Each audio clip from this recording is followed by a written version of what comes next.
This conference will now be recorded. Can you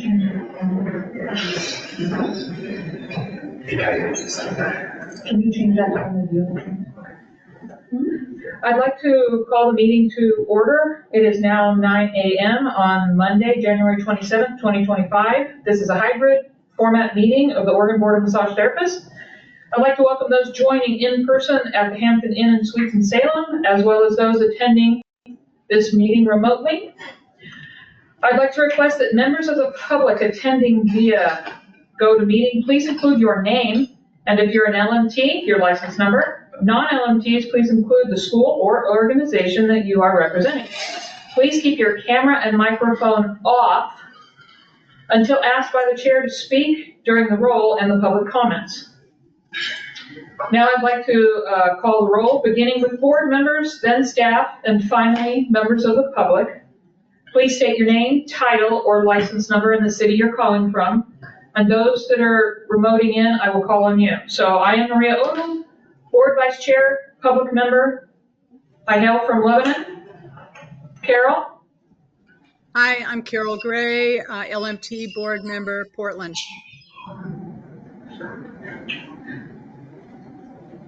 So before we go any further, I don't see the remainder of our board members. Yeah, we don't have a quorum yet. We don't have a quorum yet. What shall we do? Let me, We have a couple minutes. All right. English just signed in. English just signed in, good. English, can you introduce yourself for the board? Hey, I'm John Scott, English Public Board Member. Can you guys hear me? Yes. We can hear you. And what is your role? Public Board Member. Perfect. Ray, would you introduce yourself, please? I don't. So we don't have Ray It's here? for, We have 7, yeah. Four's a quorum. yeah. Okay. So are we okay? Yeah, we have 4. And 2 public members. Yeah, we have public members, so we can do Okay. this one here. So. All right. Ray is missing. Okay, we'll move on to staff. I'm Bob Ruark. I'm the Executive Director for the board. Jeff Van Lannen, Compliance and Licensure Manager for the board. Mitch Braidlow, Compliance Specialist for the board. Zero. Melissa Fulford, LMT from Baker City, Oregon. Angie Hunt, Board Legal Counsel. Mikaitu Basuneta Haruna, Policy Analyst. And our people in attendance, please introduce yourself. I'm Donald Schiff, LMT number 23463 from Beaverton. I represent the American Massage Therapy Association Oregon chapter. I'm the Government Relations Chair. Thank you. Hi, I'm Ronnie Cloak, LMT 25770 from Portland, Oregon. Welcome. Thanks for coming down. Yeah. Okay, I'd like to move on to the agenda. Sorry? Public comment.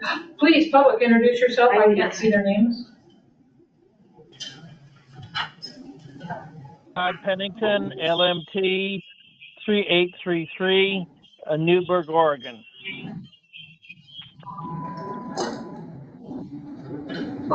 Let me get his name down. He's one caller.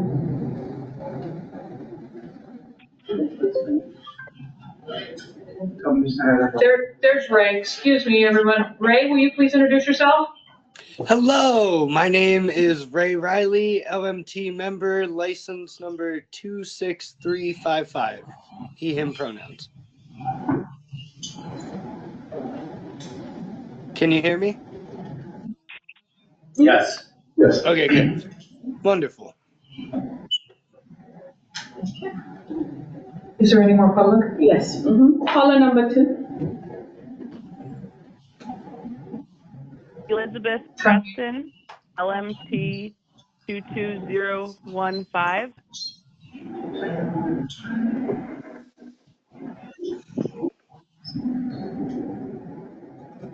This one, hold on. I know. Team call. Is that all? Grace? Grace, will you introduce yourself? Hi, I'm Grace Horse, license number 26861.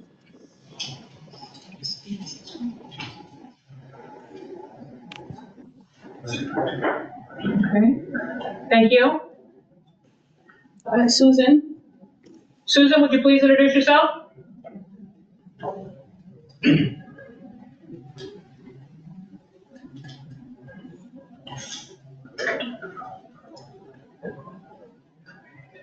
Let's go move on to Ann Yockwell. Ann, please introduce yourself.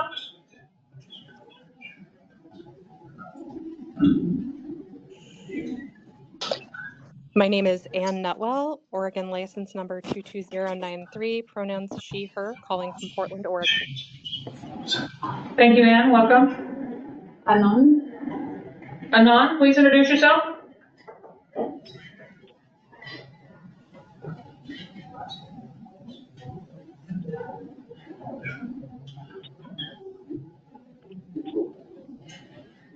You move on. Okay. Felix. Felix, will you please introduce yourself?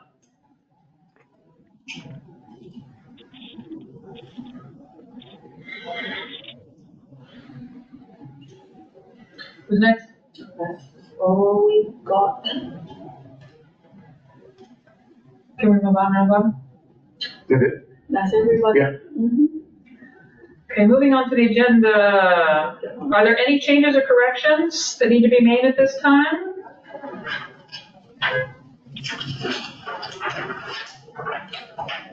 Nothing? Okay, hearing none. Can I get a motion to approve the agenda? I move to approve the agenda. I second that. All in favor? Aye. Aye. Thank you.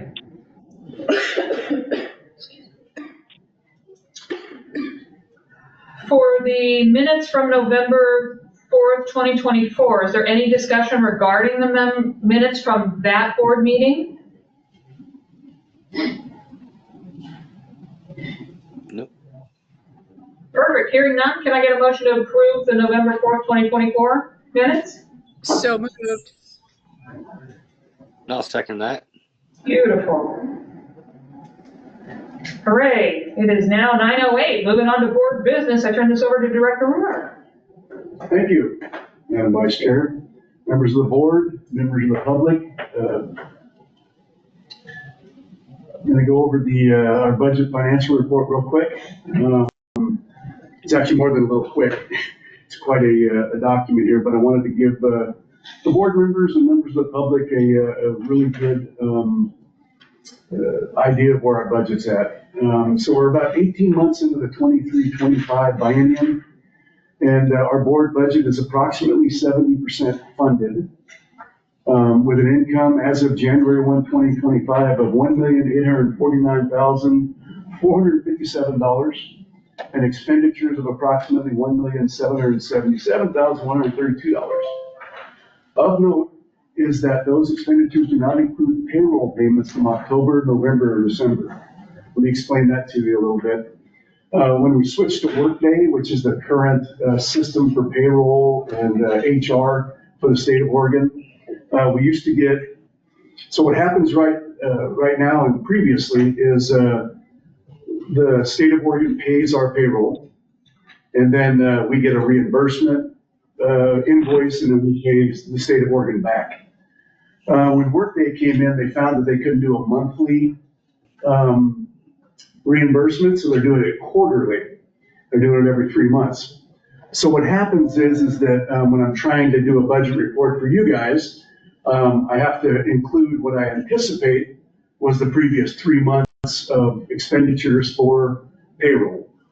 So having said that, those invoices have not been submitted for October, November, December yet. If you add those estimated payments to our expenditures, it puts us at approximately $1,977,132 in expenditures through 2024, which puts us about $130,000 over budget for this particular biennium. As of January 24th, 2025, our bank balance is $339,132. If you take away the approximately $200,000, which is 3 months of payroll, our bank balance will be about $140,132 as of January 24th. If you look at the attached profit loss statement, the column on the left shows our income and expenditures from July 1, 2023 through January 1st, 2025. The middle column is our total budget for the entire biennium, July 1, 2023 through June 30th, 2025. The far right column shows the percentage of each line item that has either been accumulated, if it's income, or spent, if it's expenditures. And the line item that says total income and total expenses shows the percentage of the entire budget that has either been earned or spent. As you can see, we've earned approximately 69% of our budget for the biennium and have spent approximately 67% of our budget for the biennium. At 18 months into the biennium, we should have accumulated about 75% of our budget. So we are within 6% of our anticipated funding of income, and we have underspent our budget by about 8%. However, keep in mind we haven't paid those invoices. So with those expenses, we're looking at about 75%. We have 75% of anticipated expenditures, and we're funded about 70%. So we're within 5% of our anticipated revenue and expenditures. Any questions on that? I know that's a lot to throw at you. Any questions about the percent of budget, the profit loss statement that's attached? I'm sure this is a lot more work with the quarterly. It really is, because I have to anticipate what I think based on the history of what each month's going to be. And that changes a little bit because some people get cost of living increases, some people get step increases and things like that. So I have to kind of do a lot of math to figure that out. Well, thank you. One thing of note, if you look at the line item public records miscellaneous, the reason we have more in that than we normally would is because that's 130% funded or 131% funded, is because when we get reimbursed for expenses, when we bring it back into our budget, we bring it back as miscellaneous. So those are reimbursement that we've gotten from FSMTD and other places where that have paid for our travel. It just goes right back into that line item. So that line item is a little deceptive. It's hard to determine what that's going to be because I don't know how much travel we're going to be doing. So everything else, any questions about that? Any other percentage of budgets, anything like that?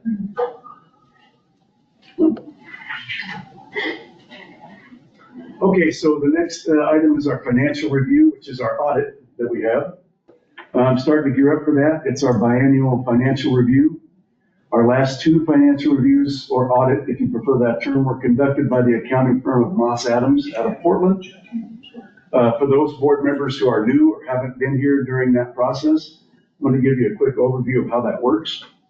Every semi-independent board and commission is required under Oregon Revised Statute to ensure that a financial review is completed each biennium. And I listed the statute there. It basically says that the Secretary of State shall enter into agreements with each board to set appropriate financial review schedules. They go out and we have to conduct that review. We send it to we send that review to the Secretary of State, and it's done by an independent certified public accountant, which has no affiliation with the board at all.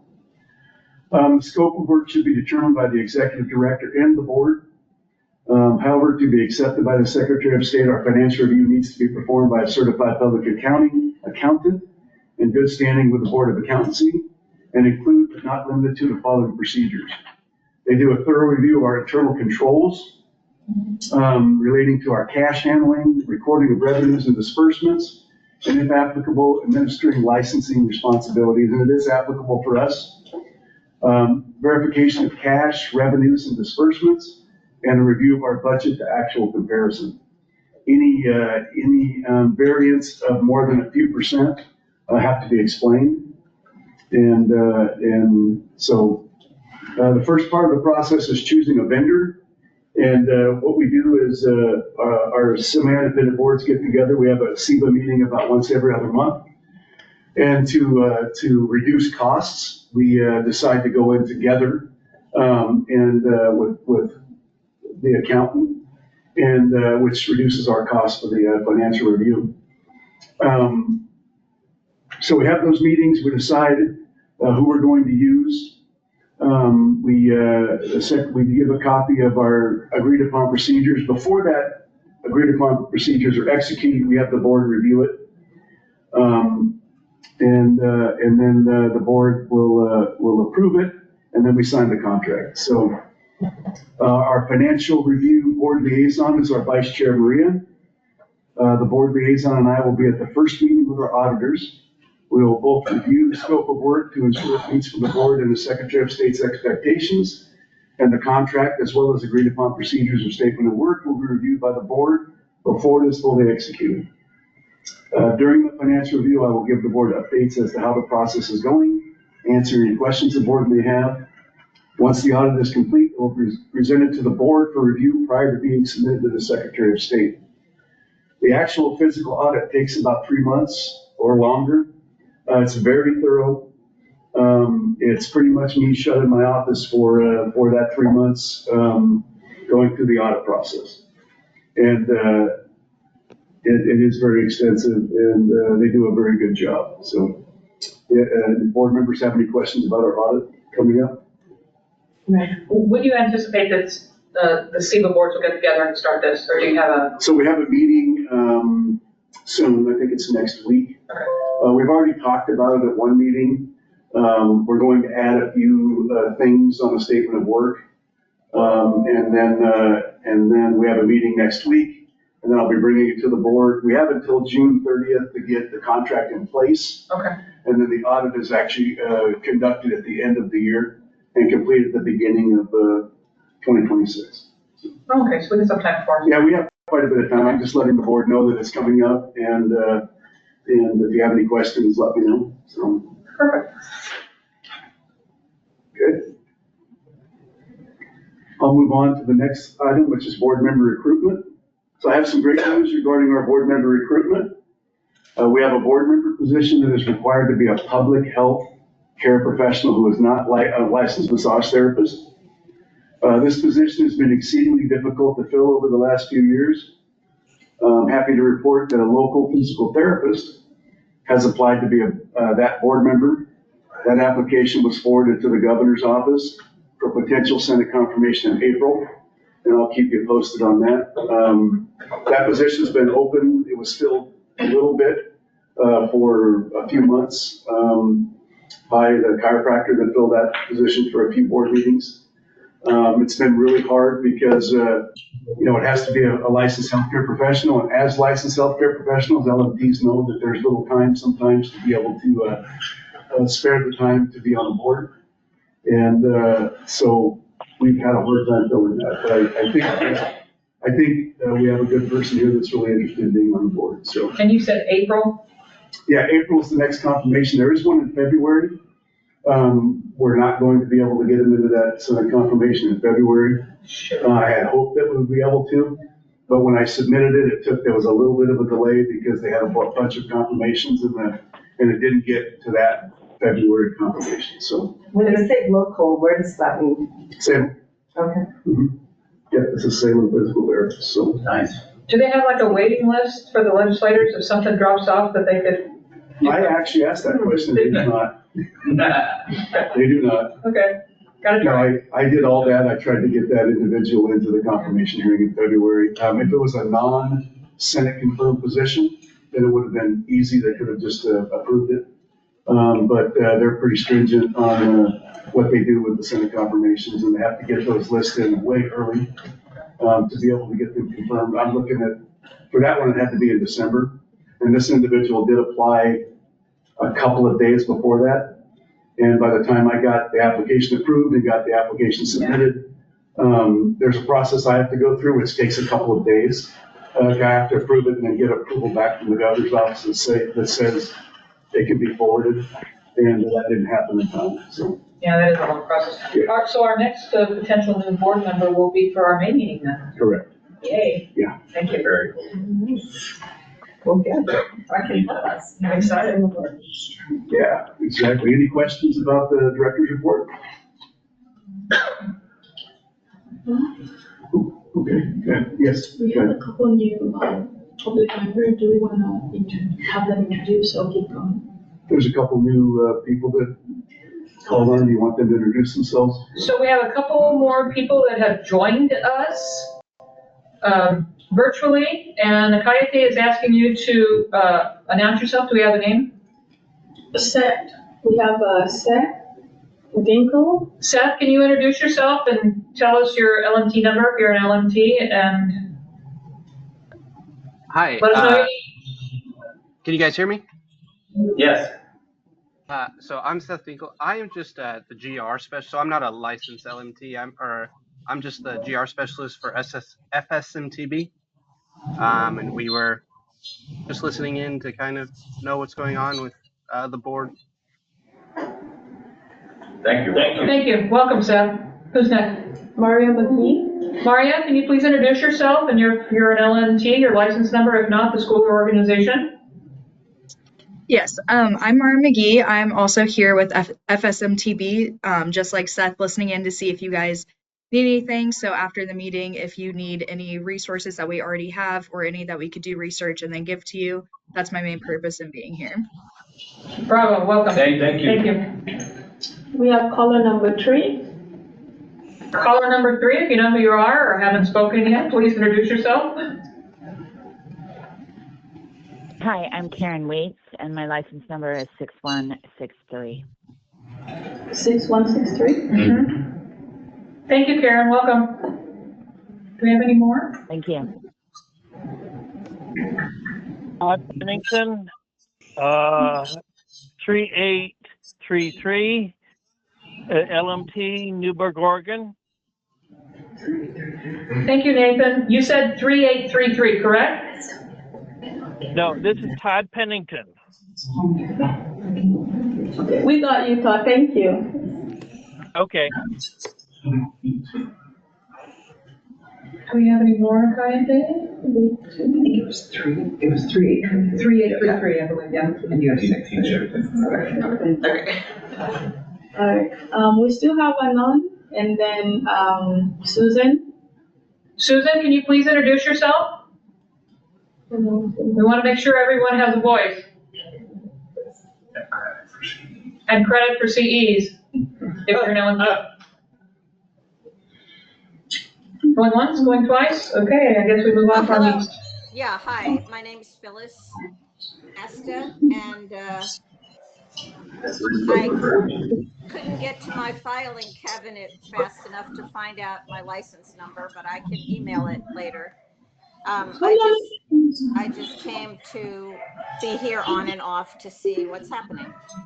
Thank you, Phyllis. We'll find your number, I think. Yes, okay. We'll find it for you.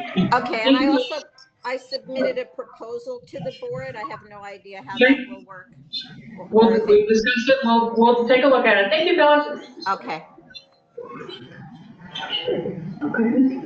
Okay, we are done. I think we're moving on. Director Roark, you're all done? Your stuff? I am, yes, for now. Okay. Mr. Van Linen. Madam Vice Chair. So the compliance and licensure report for this period. Licensure is steady and consistent. We're still working with some challenging CE submissions over the past few months. We've had a recent trend of people starting their renewals at the very last minute, which makes things very difficult for staff. So we are trying to encourage all our LMTs to start as early as possible and remind them that we can start up to 2 months before their renewal is actually due to ensure that everybody gets their CE credits, and if there are any problems, that they have time to fix it before they lapse. So I have officially retired as of December 31st, 2024, and then I returned to work on January 1st, 2025. So And I will continue to serve the board and Director Ruark with coaching and training of staff about my role and duties, helping to prepare for my actual departure in the next 2 years. I will continue to work on the board's human trafficking projects and all my regular duties as well. And it's my goal to have a replacement trained and prepared to take over my duties seamlessly when I do separate in December of 26 or Well, thank you for 27, coming back. whenever you need me. Yes. Thank you for coming back. I'm happy to be here. Moving on to compliance. Compliance has been busy. As I think I'm not sure if we were able to mention this at the last meeting or not, but we, as a result of some articles that we participated in Willamette Week and other venues, we got some attention of our representatives and the public in a positive way. And Director Ruark and Akayate have been working with State Representative Tran from House District 45 in Portland, working on designing some legislative concepts to help us address the illicit massage facilities and other issues. The AMTA Oregon, our board staff, the state representatives, Department of Justice, state lobbyist Cindy Robert, and others are all working together to try to formulate some legislation that will help the board hopefully give us some tools to be able to better address these problem facilities, up to and including, we hope, the ability to shut them down or to at least identify them to the public so that we can protect the public from going to a non-licensed facility. Speaking of AMTA, they have invited us to participate in our annual training in April. Mr. Breedlove and I are going to adjust our schedules because that's a Saturday, so we're going to switch things around a little bit. We've got enough notice this time to support their course on ethics and providing an overview of licensure and compliance services, including discussion of the illicit massage business problem and what efforts the board is taking to help address that. And maybe by that time, we'll be talking about possible new legislative solutions as well. Director Ruark, Mr. Breedlove, and myself all went to the network's convening on human trafficking in the massage industry that was held in Arlington the week of January 13th through 16th. As you may remember, 2 years ago, Director Ruark and I went to the first convening in California, which was some of the best training we had ever had. It's an invitation national event that focuses completely on the illicit massage and sex industry and how it relates to legitimate massage and what we can do to combat that and try to disrupt it. And so we came back from that. We divided and conquered and went to many different breakout sessions as we could. We brought back a lot of positive information and affirmed a lot of things that we're already doing, which is great. Director Ruark went as a representative of FSMTB, who participated as a sponsor for the convening this session. So that went really well, great turnout. And other than, having to get to Arlington and back 20 hours to get home, it was a great experience. We do have a new contracted investigator that started with us last month. What's that? Should be joining us. Yeah, should be joining us for the executive session. So they want to learn how the board processes the investigation so that they hopefully can tailor their investigations to better suit everyone. She's a experienced former law enforcement officer who's now working in retirement as a licensed private investigator. She began on January 8th, and she already has several cases that she's working. So she's excited to be with us. We're excited to have her. It's always nice to have investigators of both genders because there are always compliance issues that require gender-specific investigation sometimes. So that's a great tool for us. And along those lines, we do provide our investigators annual training, and we're going to be working with DOJ and other sources to put together another 4 to 6 hour training session for our investigators, hopefully around April. So if the board has any suggestions on things that they'd like us to cover, we'd be happy to try to include them on our training agenda. Nice. When should we tell you that? How's that? When should we tell you that? Oh, just anytime on a break would be fine. Shoot us an email Or an email. Yeah, whatever. Anytime before April, we can squeeze just about anything in there. And we'll have one more meeting before that. Yes. Yeah, the March meeting. And that concludes my report. If there are any questions, Thank you. thank you. Back to Director Bob. All right. I'm going to give you a legislative update. This is, it's also quite a long document, but I want to be thorough here, and I'm going to go over some of the things that Jeff went over also. So the 83rd Legislative Assembly convened for the 2025 legislative session on Tuesday, January 21st. I'm going to give you a little history. In December, so the board has been wanting to introduce some legislation in the board's name for quite some time, specifically adding us to as mandatory reporters and things like that. So as part of that process, we've been reaching out to legislators and the governor's office to try to find out if we could get some allies in the legislative assembly or some people we could reach out to. So Kaite and myself were invited along with other boards and commissions to a small agency. This is in December. To a small agency, board, and commission legislative days outreach at the Capitol in Salem. The purpose of the meeting was to allow our boards and commission staff to learn more about the process, to meet some key individuals involved in the process, including senators, representatives, and some of their staff. As part of that introductory process, we were asked to have on hand a one-page handout explaining our legislative priorities. We learned about this meeting late, like with a couple days to prepare. So Akaite and I put together a quick one-page legislative priority handout. And what we used was what we knew the board had said that were their priorities in the past.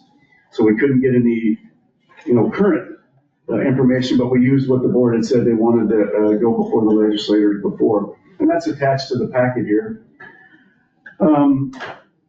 Akaite went to that meeting. I had another meeting to attend that particular day. So she was able to hand out that information and got a lot of response, actually, and I'll talk about that in a minute.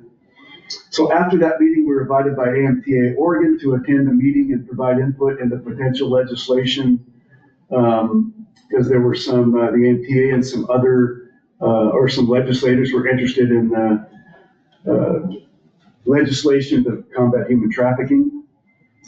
So we attended a meeting with AMTA, with some state legislators, FSMTB, and some others. There was a follow-up meeting, was also well attended by key members in the fight against human trafficking, including some state prosecutors and again, some legislators. These meetings were very productive. We were able to explain the board's concerns regarding the growth of the illegal massage businesses in Oregon and nationally.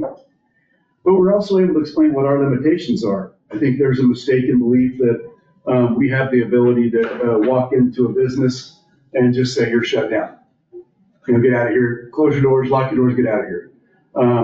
In Oregon and nationally, there's a due process for everyone, right?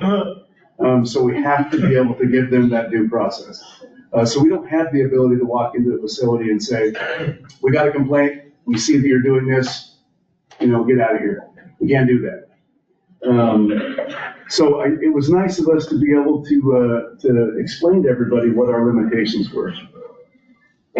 We got a lot of great support from legislators and state representatives that had pledged to help us fight against this epidemic of human trafficking that's happening nationally. Representatives include Representative Tran, Senator Taylor, Senator Patterson, Representative McDonald, and Representative Juncker were all have reached out to us either through a meeting or in emails saying that they wanted to help us with legislation. And I wanted to talk a little bit, which Jeff already mentioned it, our compliance and licensing manager, Jeff, and Mitch Breedlove, our compliance specialists, are going to be attending the AMTA annual conference, which sort of came out of those meetings that we had. Outside of those meetings, we had communication with several legislators regarding some concepts and bills. they wanted to introduce to assist in that human trafficking fight. Attached, you will see a 2-page document that I was asked to provide to the legislators. And I want to be clear here, the board did not introduce any legislation in its name. We just answered questions about what the board needed and what they could do to help the board. And these legislators introduced this legislation in their own name or on behalf of other agencies. I also want to be clear that some of these bills and concepts were introduced without us having any input. So there are some unpopular ones, I think, that have been introduced that we, again, did not have input in. And we are not, the board is not sponsoring in any way, shape, or form. So if you see something that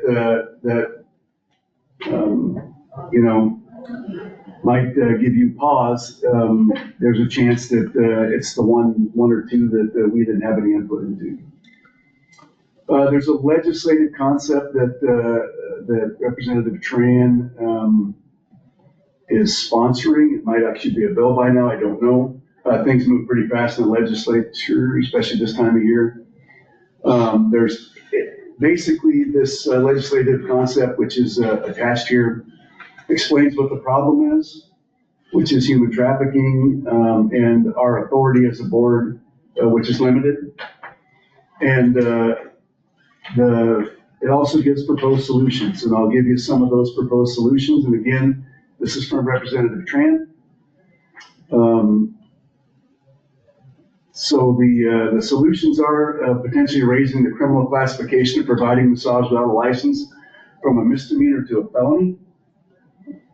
Granting OBMT the authority to shut down facilities involved in the crime of human trafficking, prostitution, there were a few other crimes. Increasing the maximum civil penalty the board can issue from $1,000 to $5,000. Allowing the board to placard a business that is not licensed and not employing licensed individuals. Sort of a buyer beware placard that we could put. Excuse me, Director? Yeah. Similar to what they do to restaurants, compliance, Correct. this, compliance, that, okay. Absolutely. Yeah. Directly on the massage, or directly on the facility. Correct, and these are concepts. I mean, they certainly may change as they become a bill, if they become a bill. And through that process, they may even change more or be stricken. I'm just kind of giving you a rundown of what has been proposed at this point. There's something that the prosecutors, it was a bill that was introduced, I think it was 2015, to allow a hearsay exception to human trafficking victims. What that means is that, you know, human trafficking victims oftentimes can be very transient in nature, and it allows, potentially allows previous statements to be submitted versus having them testify in person. And then increasing the criminal classification of promoting and compelling prostitution from misdemeanor to felonies, and as well as creating a registry of reflexologists. That one is kind of interesting. It basically, and it's also, like I said, a legislative concept. It's not a bill, and it hasn't gone through any process yet. But it says that people who engage in reflexology would have to let the board know that they're engaging in reflexology if they're not licensed. We were also advised that Representative Yunker introduced a bill which limits where massage facilities may operate. And again, I know there are bills that have been introduced that may affect our licensees. I'm going to continue to keep the board updated about those bills, as well as legislative concepts as I become aware of them. I'm sure, and I know for a fact, there are some bills that have been introduced and potentially some legislative concepts that have a peripheral effect on our licensees. And I did not include them here just simply because they're an addendum to other bills that have a very small impact. One of them, an example being that if you provide a certain type of healthcare, you're required to keep your shelves fully stocked with 90 days of supplies. That was a bill that was introduced, which might potentially have an impact, but the way the bill is written, it's written that it might exclude LMTs even though they're included and the classification. So that's all coming down the pipe, and we don't know where it's going to go. I just wanted to give you a brief about what's going on in the Legislative Assembly.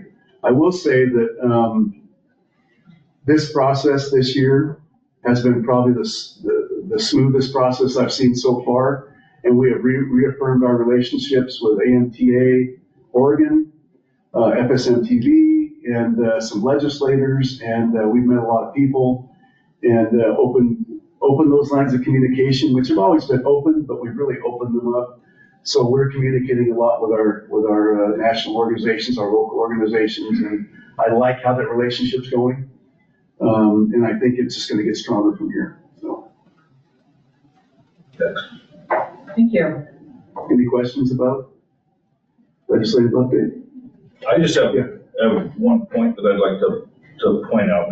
This may initially sound bad, but I wanted to emphasize that Oregon is one of the few states that's actually having, I would call it success in disrupting the illicit facilities. And I bring that back from the convening that we went to just over 2 years ago. The network, which hosts this, they do some dark web scans for sexually explicit advertising and other points of reference that they use to estimate how many illicit facilities might be in a particular state. When we went over 2 years ago, they estimated that Oregon had approximately 177 of those facilities and was ranked approximately 17th in the nation.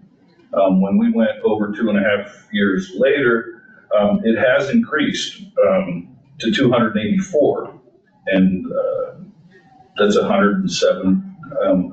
But when you compare that to other states that aren't fighting this fight as aggressively as we are, you notice that our increase is very small compared to the rest of the nation. And I bring you one example. I checked Washington, who used to be about equal to us 2 years ago. They have jumped to 662 and are now 5th in the nation, which also told me, and this is sort of speculating a little bit, that maybe the fact that we're working so hard on this is actually pushing these facilities, these illegal facilities across the river, which is unfortunate, but I guess, I mean, we can only fight the fight in Oregon right now. So, but I found that really interesting. Washington was not at all happy when I pointed it out to them. But I think what we're doing is making a difference, and I think this legislative concept should they vet out and become bills and become successful. I think that's going to give us even more tools in our toolbox to help disrupt these facilities and make this an unwelcoming state for those kind of operations. And I'd like to add a little bit to that. When we were at this convening, we several times got approached by different states and some national organizations saying that they somebody reached out to them and they referred them to Oregon because they liked our model that we're using to try to combat human trafficking and other issues.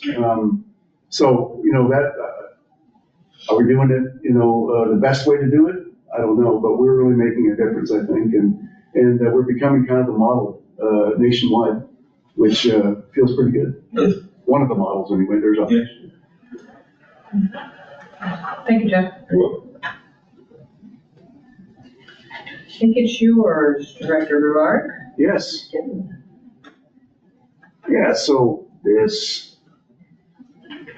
we had, on my work item review, we received a correspondence regarding post-client relationships. And so basically what the question was is that Oregon doesn't have specifics regarding post-client relationships. What that means is that basically dating a client, somebody that used to be a client, okay? What this individual said was the rules are maybe not as clear as they could be, and you know, basically our rules say that you can't date a client, okay? And what we tell people, and what the board has directed us to tell people, is if you're so inclined to do that, if something happens, then you have to end that, client relationship with them. This individual that wrote this letter said, well, maybe that's not enough. Maybe, you could be more clear. So the board directed me to do some research. And the research was to go and see what other boards did, and maybe if there's a national standard. And so I did. I went to Oregon first, and I looked at other boards in Oregon that are healthcare practitioners and other practitioners. And I found out that, most of the boards go with a 6-month cooling off period. Okay? So 6 months after the termination of the client-therapist relationship has to occur before you are able to do that, date or see them outside of that relationship. Some boards are never allowed, like some mental health practitioners and things like that are never allowed to have any kind of a relationship with a client outside of work. Washington State, some of these are difficult to find. You got to really search their rules. But Washington State says it's 2 years after ending the client relationship. California is 2 years after ending the client-therapist relationship. Idaho is 12 months. Montana is 6 months. And so I wanted to get an idea of what national organizations wanted. So I checked out NCBTMB, that long acronym that we all love. They have a thing called Standards of Practice. It's sort of a guide, I guess. And they recommend 6 months after ending a client-therapist relationship. Their recommendation is 6 months. So I guess what is consistent is that the requirement of a written termination of a client-therapist relationship first, written, documented, ending of that relationship, and then a 6-month cooling off period prior to engaging in a personal relationship like dating or something of that nature. That's much more restrictive than what we have right now. In Oregon, you can end the relationship. We recommend in writing in that client-patient relationship, and then you're perfectly fine because all we say is you can't date a client. So I guess I'm proposing whatever the option that you want to do. You can go consistent. You can go with what we have, which is end the relationship, patient-client relationship. It looks like the national average is about 6 months, but some of them go up to 2 years, also. So the thing is I did some research on some people that were disciplined for these in some of these states. And I found one in Idaho that the lady ended the patient-client relationship, and 10 months later saw this individual, and this is public record, saw this individual at a movie. They struck it up and they had a relationship, and somebody reported them, and this individual got disciplined for that because it wasn't their 12-month cooling off period. So these states seem to be, and there's a few other instances, I could probably give you the details, but I can't remember off the top of my head. Not enough copy yet. But they were very similar in that they're very strict about the cooling off period in these states. And I think you have to be if you're going to set that standard. Did you have something? No, I don't. Yeah, I mean, I think if that's what the rule says, if that's what their law says, Yeah. Good. I'd just like to add from a compliance standpoint I think this might need some more definition. Based on Oregon's past investigations regarding post-client LMT relationships and then romantic relationships, we run into the danger of setting our LMTs up for failure if we're waiting too long in this, because who really waits 12 months to then have a romantic relationship? They're going to meet 7 other people in between them and that, which maybe that's fine. I just can predict some potential additional complaints and investigations depending on where the board lands. Certainly 2 years would be would increase our. Not bad. I was the compliance manager for several years, maybe 10 or so, 8. And I recall client relationships that were a problem, like they were the actual client at the time. So we've had investigations like that, but I can't ever really recall post-client relationships under our current model where they terminated the relationship, where we had to have really any issues. I mean, there have been complaints because sometimes people get angry at each other when they're in a relationship, but they were unfounded because the individual LMT did exactly what our rule said. Ended the relationship, had it in writing in the file, or an email or something of that nature that proved that they ended that relationship. And so it hasn't been a huge problem with our current rules that I have seen. And I don't know if that's been the case. That's true. That remains absolutely accurate. Question, when they end it, are we also talking Facebook friends, emails, text messages, texting pictures? Are we also talking that? Like going to coffee with someone? Who defines a romantic relationship? Right. If people can get into... Well, you do, because that's what I'm asking you to do. Yeah. So I mean, I'm saying that if you're going to institute a cooling off period, then you're going to have to define, I guess, what that cooling off period is and what does that entail. So if you're going to go with 6 months, then you have to say, that means no contact, or that means this amount of contact. I mean, my recommendation would be no contact, because I think that when you have gray areas there, then you, especially if somebody else sees it, because what happens is our LMTs have a duty to report.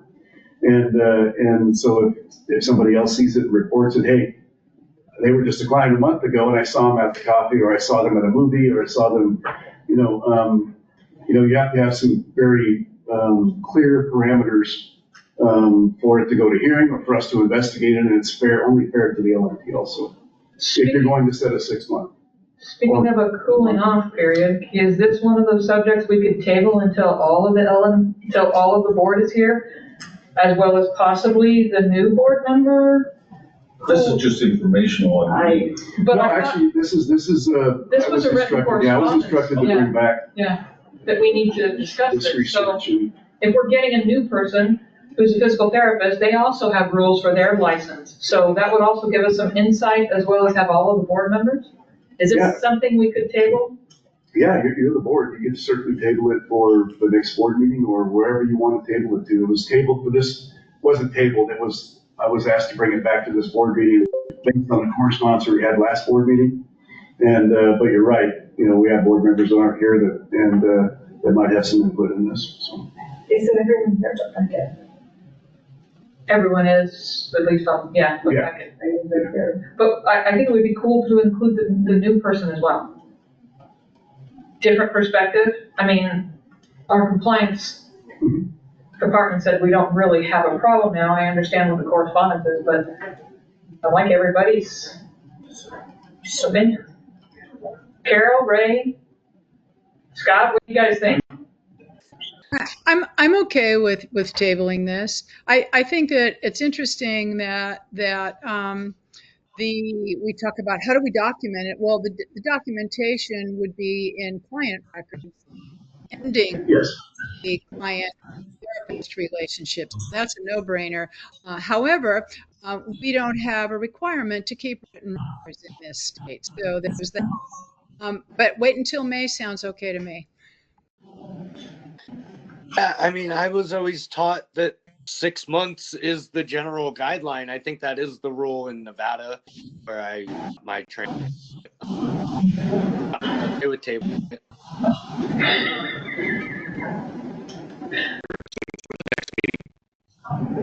Okay.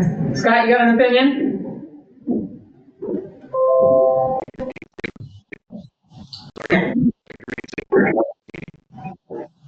Sounds good. All right. I think we should. Scott, you're breaking up a little bit. If you could stand to your right a little bit and raise your right arm, it might be a little comfortable. 10 foil on your finger? Yeah. Did an LMT ask you to bring this stuff? I'm confused. I don't remember discussing. So this is a correspondence that came up, and the board asked me to do some research. This was one of my work item reviews, and bring it back to the board. And the research is, it's fairly easy to do because it's a matter of going onto the different websites and finding out what's going on and bringing it back. This is a correspondence that the board received asking for clarification about that, and asking, could the rule be a little more specific and a little tighter? The thing is that, of course, we also have these committees that are coming up, right? And if you're going to table this, we have other rules that are going to probably go to committee. You might want to suggest that, of course, you're going to have to provide direction about what you want these committees to do. So you're still going to have to come up with an idea of what you want the committees to do. But this might be included in that committee work for rules if you're going to table it. Just a suggestion, or I guess not a suggestion, an option. Now that we've got the information you provided, I think we can all mull it over and talk about it at our next meeting.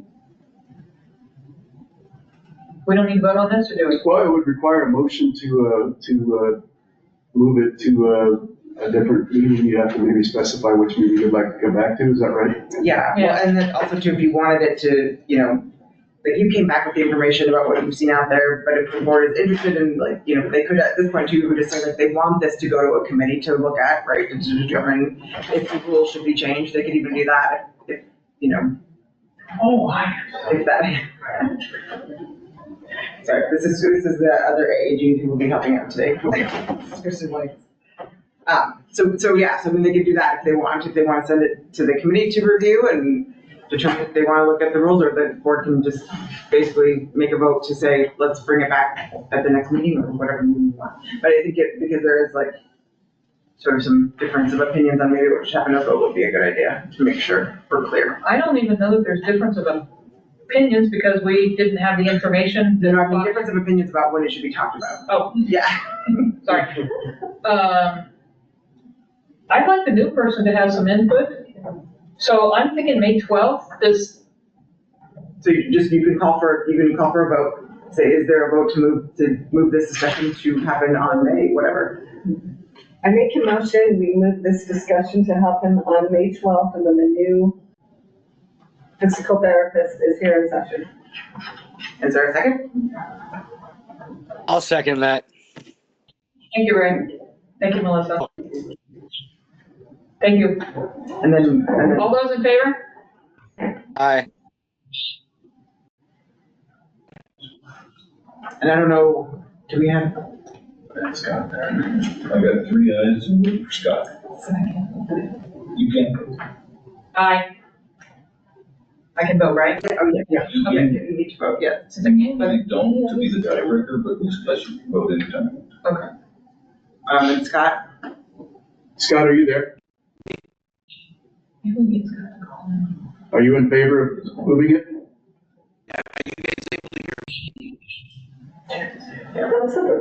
Yeah, well, he's not, he can't do that though. Unfortunately, he can't do it that way. We might need Scott to try and call in, we can keep the discussion going and get his vote on this in a little bit if that. Do you want him to call in, or do you want him to? I think, he'll need to. He'll need to vote again too. Right, yeah, this is the only one. No, you can't. I mean, yeah. I don't actually know the answer to that. I'm not going to say. Just a quick question. Yeah. If he can send a message. So you have to actually. Physically or. Yeah, verbally. Verbally. Okay. Right. So we can't do it by secret ballot, like that. I understand. In the meantime, I have a little question about House Bill 2446. It recommends prohibiting a massage facility within 1,000 feet of a school. Yes. Yes. Massage businesses, but what about the rest of us? Well, Carol, when I gave my presentation, I said that there was some legislation that we had nothing to do with. And some representatives submitted that legislation that we had no idea that that was going to happen. And so that would be one of those cases. I'm not going to speak for any national organization, but I have seen some pushback from some national organizations regarding that particular bill. And so, you know, that's certainly something that that we have to wait and see where it goes. But yes, the legislation says you can't have any massage business within 1,000 feet of the school zone. Now, that's a bill that was introduced. You know, as you know, bills die in committee, or they change, or they get amended and things like that. So that's the initial bill. And I think Representative Yunker had he had a good heart about it. He was trying to do the right thing. It was in response to a complaint. I think this is what I understand, what I've been told, from a massage business that was illicit, that was next to a school, where individuals were walking out in lingerie to dump their trash and things like that. So that was a response to a complaint from a constituent. And so yes, that is a bill. And we just have to see where that's going. And but like I said, I think from what I've been told, that there is some significant national and even local organizational people that don't like that bill, that are opposed to it. So would that be a facility permit or like an independent contractor, like someone that works in their home? Or it says everybody, it says massage business. Mm-hmm. Yeah, I think I just wanted to make sure that that little bit of it got spoken out loud, just in case this bill gets a hearing. At least the massage therapists who attend this meeting or who view the video later will know that they have an opportunity to testify. Yeah, I mean, if you will allow, we have, I mean, you'll have to call on him, but he would like to speak about that. I don't know if we can do that out of the. I mean, it's not on the agenda, and it's, you know, I mean, I think it's one of those things where you guys could amend the agenda to add this overall topic if you want, or that's up to you guys about how far we want to go into this. It's just a. Did you wait till the public comment session? Okay, you'll wait till the public comment session. Thank you. I messed it up. Are we still waiting for Scott, or can my vote be? Scott, you called it. You did call in. Can we hear you better, Scott? Can you guys hear me okay? Yes. Yes. Good job. I want to apologize. I'm John Scott, English Public Board Member. Sorry about the computer not working so well. And I do support readdressing that topic we were just talking about for the next meeting, which is in, I think I heard May. Great. That would be May. For the meeting in May 12th. Yes. Now you have to say all opposed. All opposed? Sweet. Motion carries. Thank you. Okay, so I'm gonna, if you'd like me to go on to the next. Please. Sorry about that, I didn't mean to. Okay, so we received a very, very well-written letter from somebody, the board did, regarding a question about having to take basic life support combined with CPR. And so the board asked me, as part of one of my work item reviews, to do a little research about CPR BLS. Now, I'm gonna have to give you just a little bit of history about this, okay?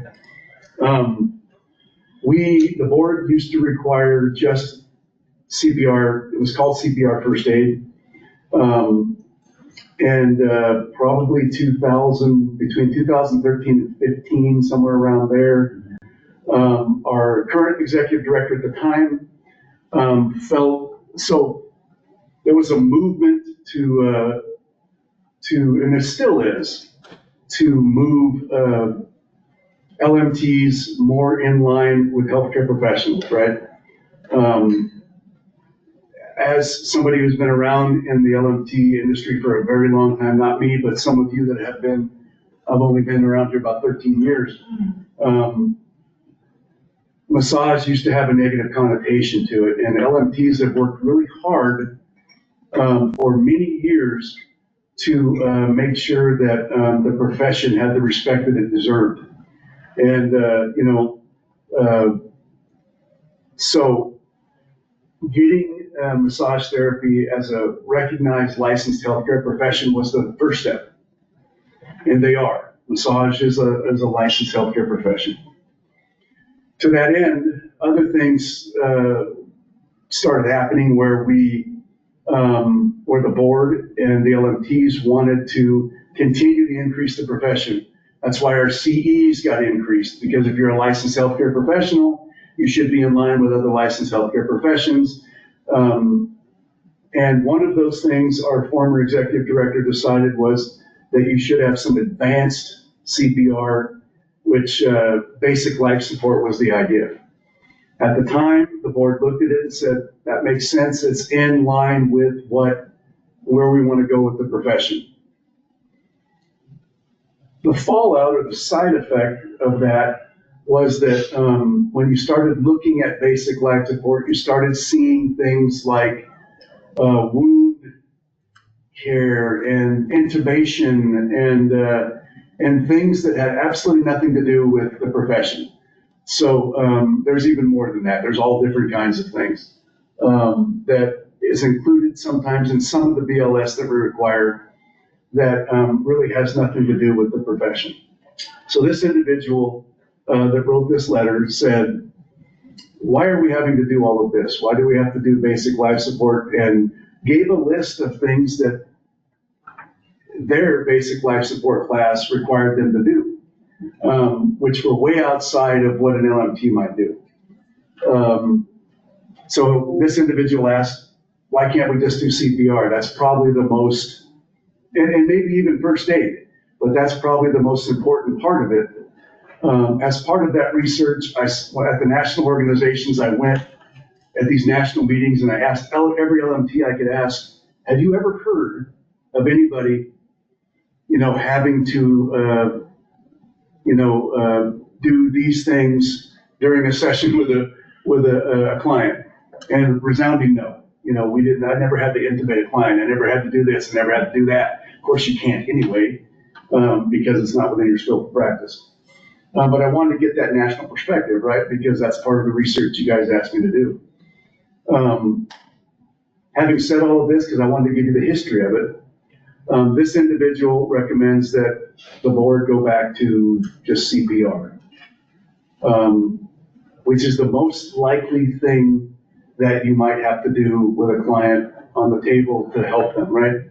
AED, CPR. Although I did do a lot of research into that, and I have never found anybody who says, I have had to do CPR on a client, or I know a person who had to do CPR. I've heard it anecdotally, I heard about it, but I've never had firsthand report of somebody saying I've had to do CPR. I've known somebody to do CPR. But in the scheme of things, I think as a healthcare practitioner, CPR is an important skill to have and to keep up to date for a client on the table. Basic life support, that advanced part, I don't think is needed for a LMT. That's the research that I've come to and the research that I've done. Obviously, it's up to the board, and I'll answer any questions that you have regarding the research I've done and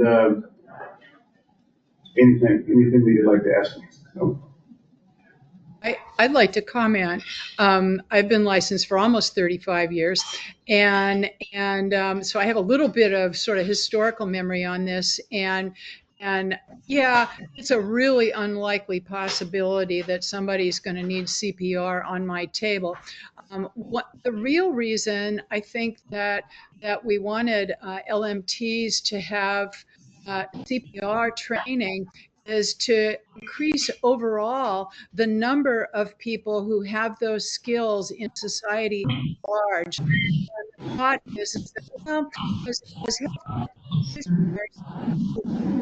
some sort of training anyways, such as massage therapists, we would be good candidates to add to that pool of just individuals who have CPR training. So it's really sort of a bigger, more global look at um, having more people out there in the world with the training, and healthcare practitioners of all stripes are good candidates to be able to probably learn the steps and actually be able to provide them. I agree that we probably don't really need the advanced life support stuff. I think CPR is. Thank you, Carol. Ben Lennon? I would like to add from a compliance and licensure standpoint that the BLS requirement causes significant issues in renewal. And because people get the wrong CPR. It does get a little confusing on the websites and the classes that they can take, where it will say, some of them come right out and say, basic life support for healthcare providers. Other ones list what they cover, which would qualify, but some that leave one thing out don't. And so when we scrutinize those certificates, we're sending people back saying you can't renew yet, and probably 15 or 20 of them every month. So it is complex. It is causing problems, and I think I agree with Carol wholeheartedly that the more humans we have that are trained in CPR and choking and basic first aid is fantastic. I don't think we need to know how to intubate somebody on the roadside or on your massage table. So I would encourage the board to look at this closely and come up with something that also makes it financially and practical and simple for all our LMTs to renew, and also be participants in the movement towards being better prepared. Thank you. We would do that via rule change. Am I correct in that, or is it a policy? No, it's a rule. Our rule outlines that it needs to be CPR, BLS, basic life support CPR. It would be a change of the rule to make it just CPR, if that's where the board is inclined to do. So this would have to be one of those committees that we discuss it and then change it, and then it would go to. It certainly can be, and I think it might be wise to do that, just simply because there's so many different types of CPR. There's like CPR first aid, there's CPR AED, there's CPR for infants, so I think if you send it to committee with a direction that you want to move to, CPR, then the committee can do the research and bring something back to you that the board can approve. So. Well, I'm in favor of let's do it. So I'm going to move that we direct the Rules Committee to do the research and write up a change to our rules regarding continuing ed for CPR and simply give us CPR light. I'll second that. All opposed? All in favor? Aye. Aye. Aye. Aye. Anyone opposed? I guess that leaves me, so that's a no, motion carries. Okay, rules. Sakayate, you are up next. CE review discussion? Because it's rules hearing update. Didn't we just do CE reviews? It's a CPR. That was key. Oh, I guess Bob, you still got the floor then. Which one? CE review discussion? Or is, The one about nutrition. or is E and F together? No. Okay. What is this borderline topic? Oh, we'll get to that in a minute. Yeah, you're gonna love that. All right. So the process for, I think it was the last board meeting where we had an individual that had a CE that was centered around nutrition.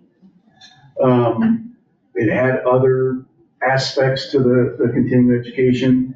Looking at our rules, we denied that particular CE as being part of our CEs that we accept, or the board accepts, per the rules. As part of that process, and this was a discussion at the last board meeting, we went to that individual and said, and we do, and our CE person does this often, and said that there may be something in this training that you took. Let's say you took a 10-hour, 12-hour, 2-day training. There may be some stuff in here that we will accept, but you have to give us an idea of what it's broken down, how many hours you worked in these different topics, and we'll accept those topics we can accept, and the rest of them will not.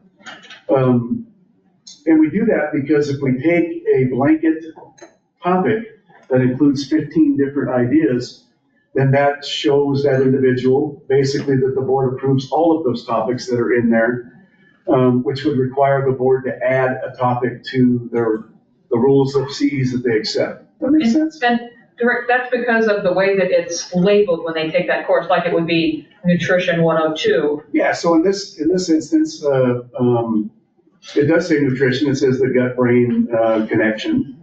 And in the course of that training, there were some items in there that might have been, A&P. Yeah, A&P and that type of stuff, but there were also diet items in there. If you look at that entire list and you say, okay, we're going to take this, we don't accept nutrition as a topic.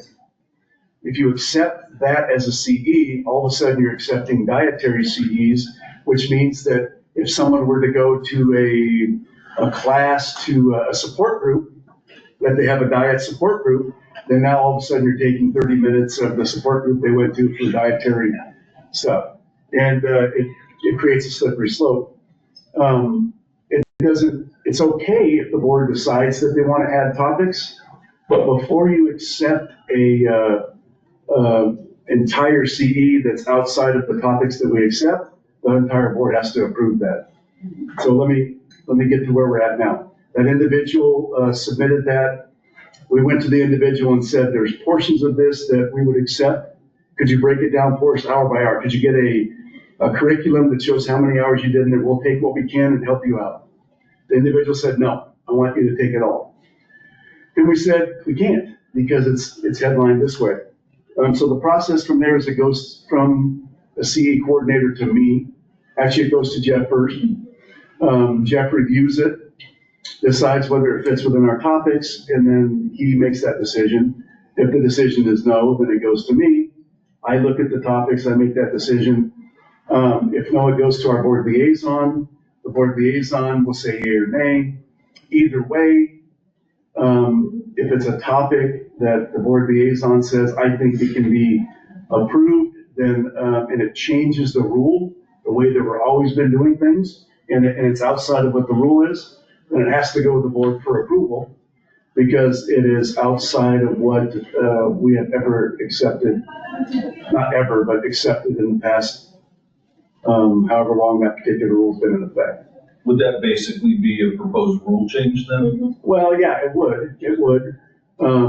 It would be, if you're going to accept the entire CE, it would have to be accepting nutrition.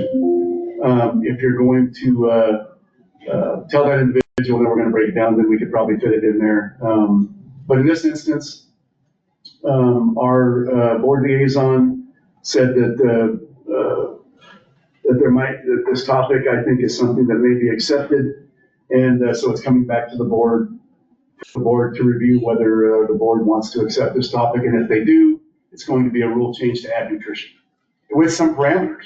Well, right, but if it doesn't fit within the language of the current rule. Yeah, it can't be accepted. It can't be accepted. Correct. So basically what it would be doing was exactly kind of going back to like, do we want to change the rule? Correct. To allow this to be accepted? Absolutely.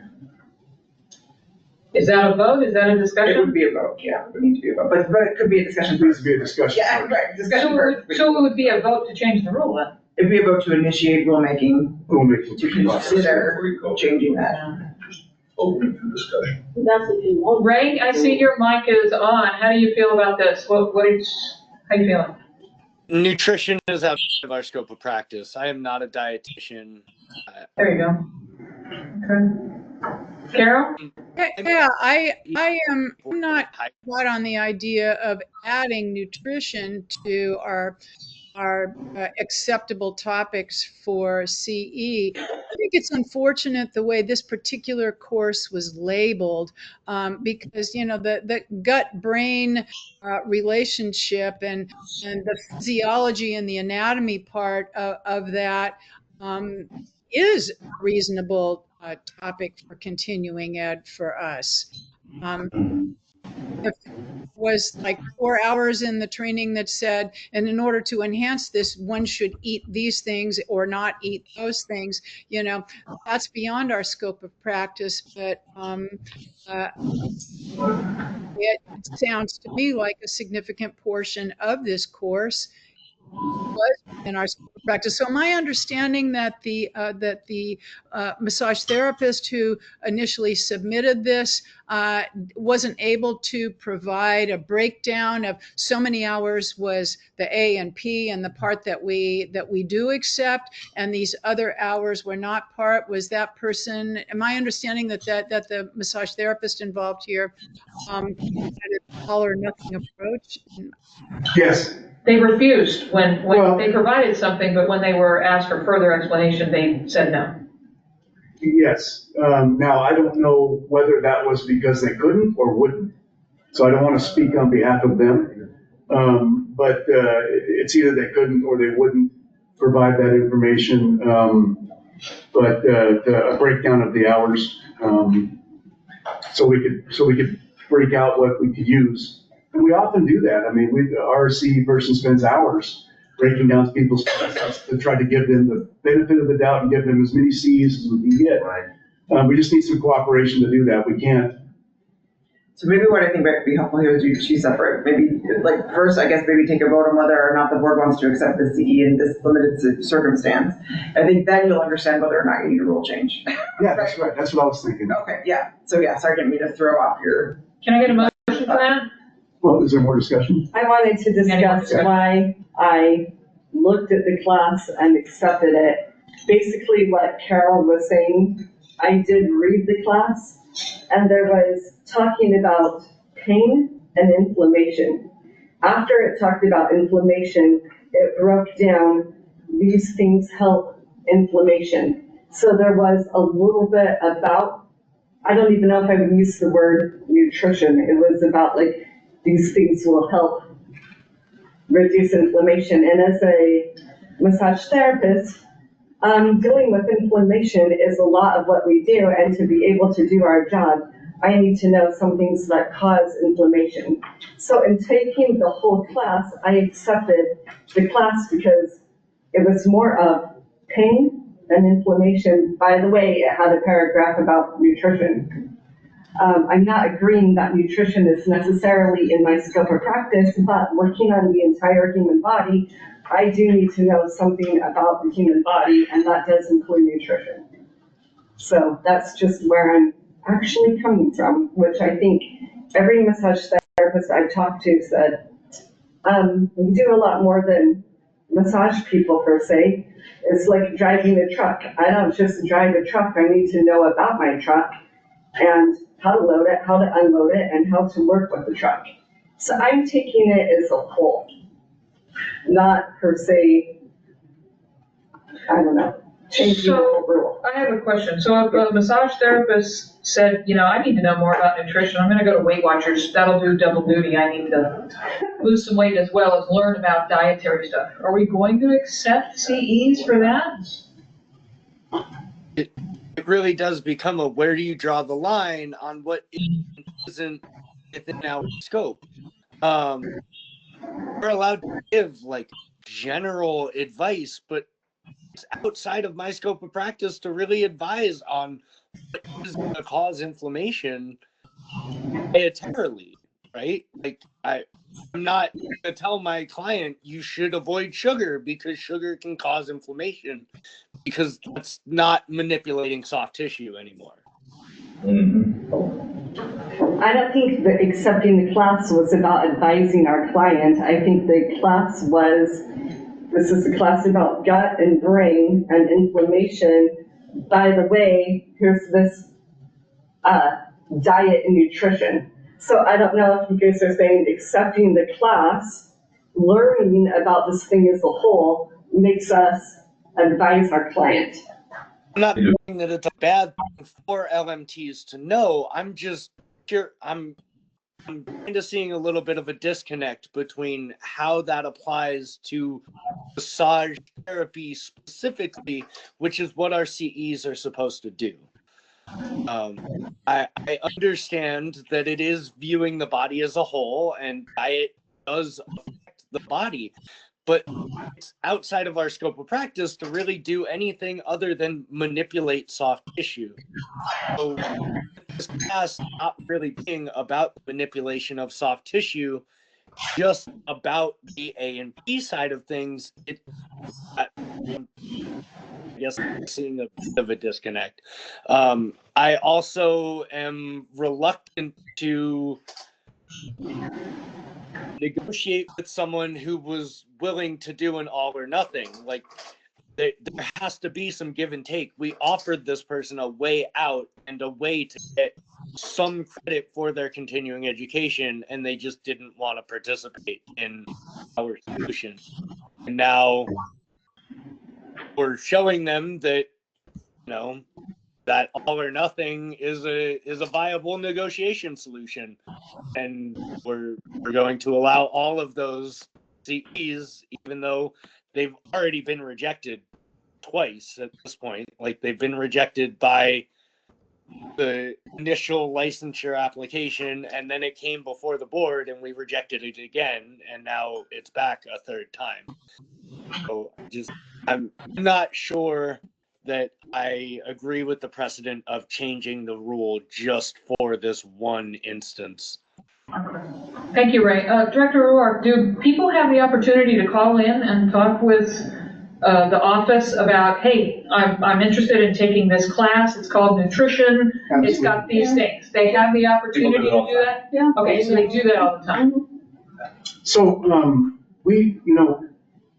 I'm not saying you can't take as many CEs as you'd like and to help yourself, to help whatever, it's just, there's certain CEs that we take that has to be related to these categories that the board established. That happened, the board in Portland at one of our traveling meetings spent an entire day, an entire Saturday, from morning till evening or afternoon, going through each category and deciding what categories they wanted to accept. And they talked about it, they committed this, they built this rubric to give guidance to our CE coordinator at the office, and established these are the categories we want to take because we feel that these are within the scope of practice of an LMT. And so that's all we have to go on, right? I will say the downside to accepting a CE that has other parts of it, even though they're small. Let's say you have a 10-hour class and 3 hours is nutrition, where you talk about diet, which this particular one did. It says diet. When you talk about diet, if you're going to accept the entire thing, you're accepting diet now. And where does that end, okay? You would have to explain what you mean by accepting diet, because if you accept an entire CE, you're accepting everything in there. If you don't think LMTs are looking at that going, oh, okay, now I can do, my Jenny Craig class, or now I can do my spin class, or now I can do my whatever. I took a healthy eating cooking class. So they're going to look at that and say, well, it's accepted, you accepted this block. If you're going to accept it all, then yes, that's a potential rule change to say, okay, now we're accepting nutrition, and here's the parameters of what we will accept for nutrition. So, Carol, you were wanting to make a comment? Well, I'm wondering, first of all, could we theoretically accept this particular class for this particular person without a rule change specifying that nutrition is now an acceptable category?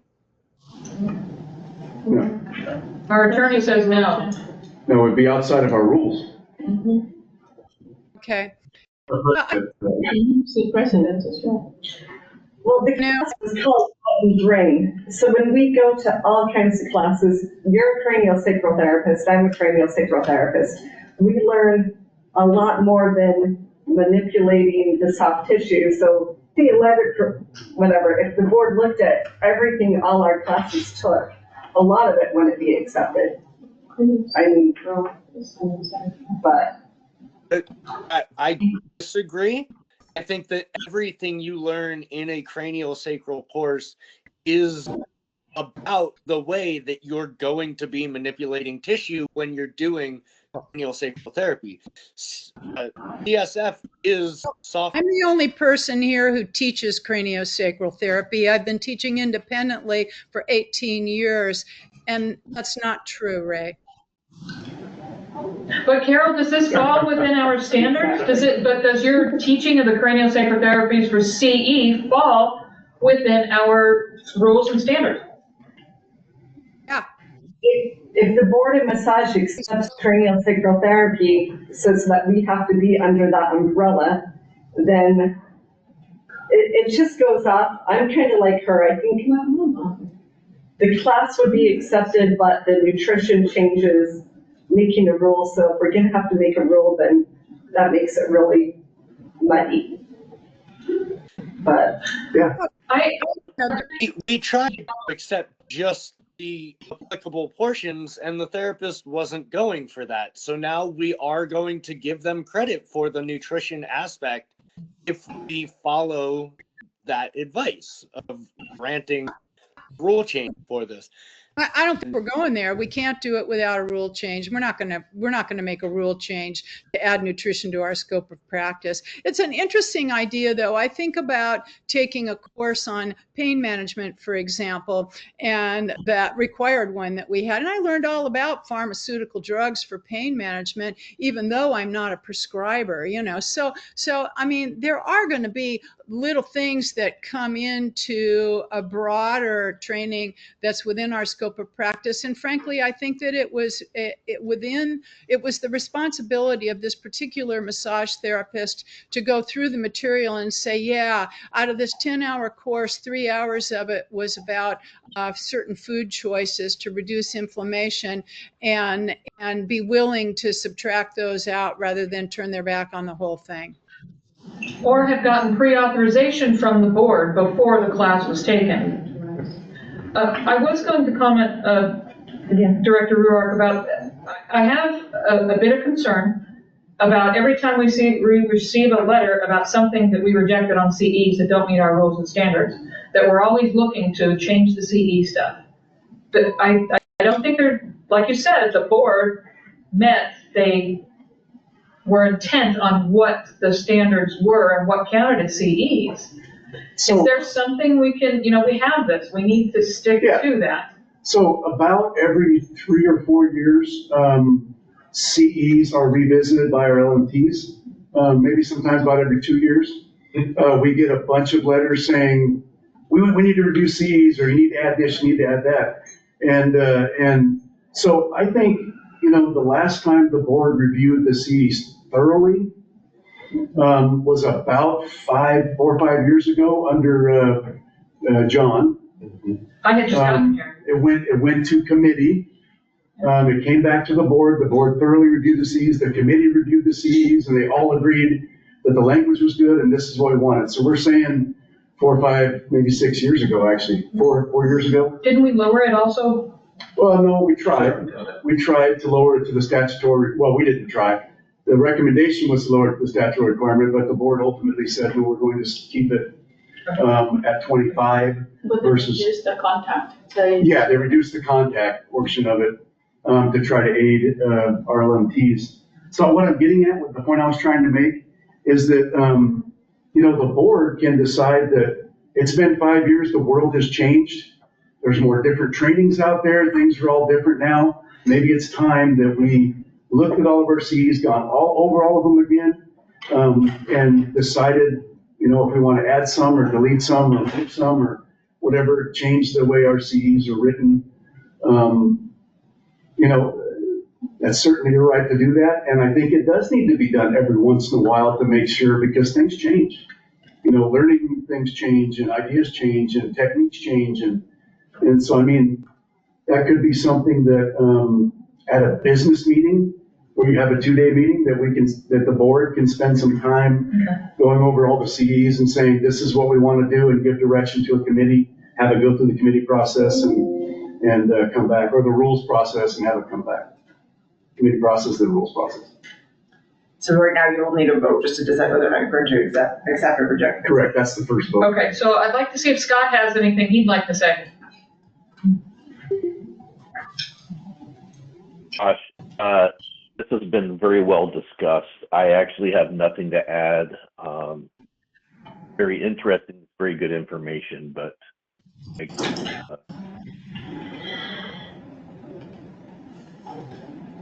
you, Scott. So right now we need a vote to accept the CE or not. Is that a motion? Yeah, we need a motion. So call for, is there a motion? Is there a motion to accept this CE? Well, I would say probably reject. It sounds like this doesn't turn into. Accept or reject, that's what you need to say. Is there a motion? Is there a motion to accept or reject? And then somebody can make the motion of whichever way they want to make it. Please forgive me. Is there someone that can make a motion to accept or reject the CE in this one instance entitled nutrition, to accept it for current? I don't think the title of it is nutrition. It's the gut and brain. Then it says nutrition underneath it. It's part of the title, gut, brain, nutrition. For the gut and brain nutrition course. Can I get a motion? I move to reject the acceptance of the CEU. Seconded by Scott. Okay, Scott seconded it. All in favor of rejecting the CE? You have to say it out loud. You say that. Aye. Right? Aye. Aye. What did Carol vote? Opposed? She hasn't. Carol, what was your vote? Aye.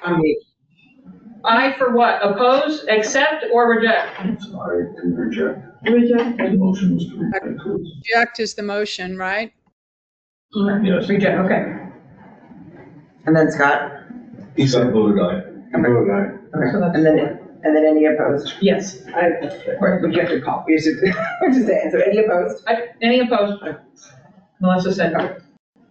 But this all comes down to like minutes and recording and public record stuff of like how we're like actually like saying. Thank you. So like it needs to be clear about how people are voting, and if you guys do written minutes, so it makes it a little bit easier. But we want to make sure we do have a clear accounting of who's voting which way, and so that's the only reason why I'm harping on it. No, that's perfect, and I need any help. Thank you. The motion carries to reject 4-1.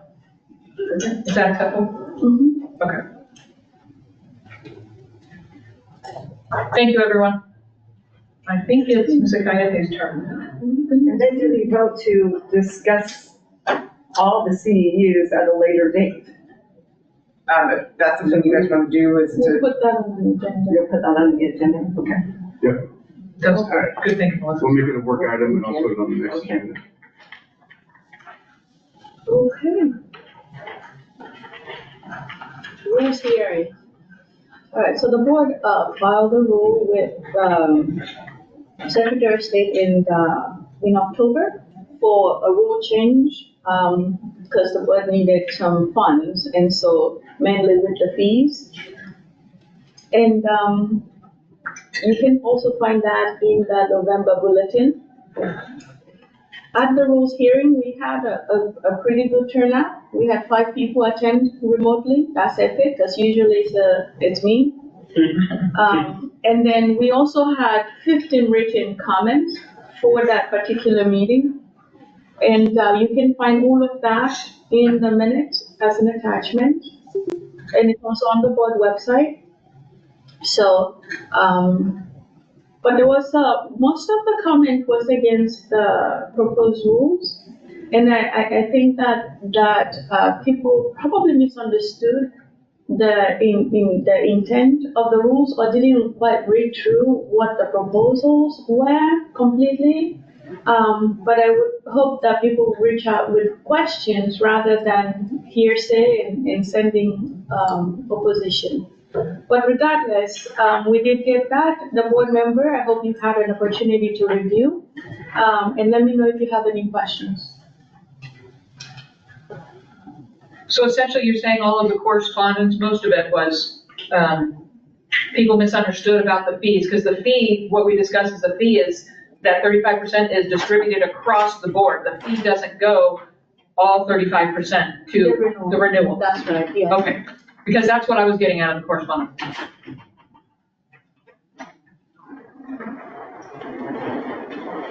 Any other discussion? Not surprisingly, everyone was opposed. What was that, Carol? Said, not surprisingly, all of the correspondence was opposed. You know, I think it's an interesting exercise in communication, though. There were a lot of misconceptions that people stated in their opposition, things that we don't understand. Our board being self-supporting, for example, the cost of licensure in various states. A lot of people asserted that our license would be among the very most expensive, and but a lot of other licensing boards actually have higher fees. But what people don't realize is that most of those boards have annual renewal instead of biennial renewal like ours. And so when you add that up on you multiply it by 2, you suddenly have a renewal fee that's higher than the one that is being proposed here. So that's all I wanted to say. Yeah, and one thing I think is also a misconception is that when they compare us to other boards, a lot of other boards are general fund boards, which means that if they go in the red, they go to the government and say, can you give me $10,000 more because I overspent, or $20,000 or $100,000? This board is not that. We get no money from the general fund. We operate solely off the funds that we receive. Also, other boards are oftentimes conglomerate boards, like Oregon Health Licensing, which has 15 different boards, and they get a whole bunch of money and they divide it among each board about what their operating costs are. And we don't have that either. We run like a small business, and small businesses need to be in the black, okay? We can't run in the red, because if we run in the red, then we go bankrupt. So we're a lot different than other boards. I think there's only one other board that I found that runs like us, and it's California. And their licensing fee is $300, not a licensing, their certification fee, because they don't require licensing, they require a voluntary certification, is more than what we're even proposing now. There are probably some other boards that operate like that, but that's the one that is a glowing example. And California is a nonprofit. It's not it was established by the California legislature, but it's not a government agency per se. Nope, exactly. We don't need to vote. You get your vote to approve the rule. You do, to approve the rule, yeah. Because it's coming back from hearing now. It's been through the entire process, and you have to take all the testimony into consideration and make a determination whether you want to implement that rule or not. Can I get a motion to approve this rule? I'll move to approve the rule. Can I get a second? Any opposed? Sorry, ready? All in favor. All in favor? Aye. Aye. Scott? Okay. Aye. We need a verbal, Carol. There we go. There. Need a verbal, Carol. We couldn't hear you. Aye. There's an aye. Any opposed? Seeing none, motion carries. Who was the second? Sorry. It was Carol. Carol. Okay, sorry.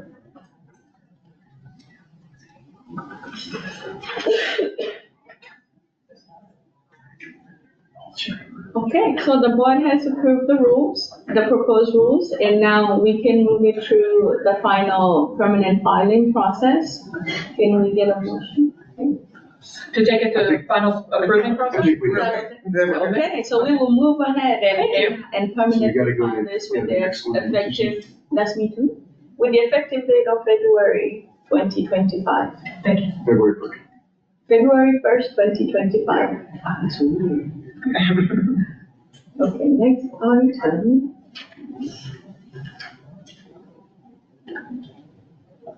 Oh, yes.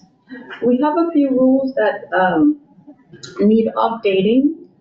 So it's not a proposed rule, it's just an agenda item for the board to review. But I'll just provide some explanation in terms of what we need specifically. If you look at the rules on, is it last? Let me pull it up real quick, just give me a second.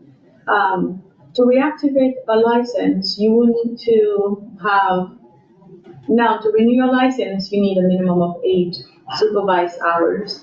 But when it comes to inactive renewal, that was missed when we changed those rules. And so you still need, with 12.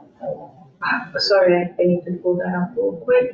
But you need what we had before, which was a total of 15 hours to renew your license. And so we need to clean that up as we move forward to make it align with the rest of the rules and the board intention. So we'll need a proposal for the staff to look through and get the rule process going on that one so we can clean that up real quick. So what we can do, Kathy, is I think, if you don't want to, please. Sure. Yeah, this is a particular rule that needs to be cleaned up. I think there are a few in our rules that need to be cleaned up, and so I think she's just making you aware that this is a confusion, a point of confusion to maybe some licensees because it's contrary to what the practice is right now. It just wasn't changed. And so, since we have several rules that need to be reviewed, we can review those rules and bring it back to the board, and have the board review those, either send them to committee or go through the rules hearing process. So, do we need a direction just to direct us to review all the rules and any corrections, bring them to the board? How do we do that? Remind me where you're at do you already have a committee put together? We do, we just put our committees back together, yes. So they can either vote to send this to that, or if you feel like this needs to go through the committee, or if it's something that can be done without a committee, you can just direct board staff to bring a rule to the next meeting.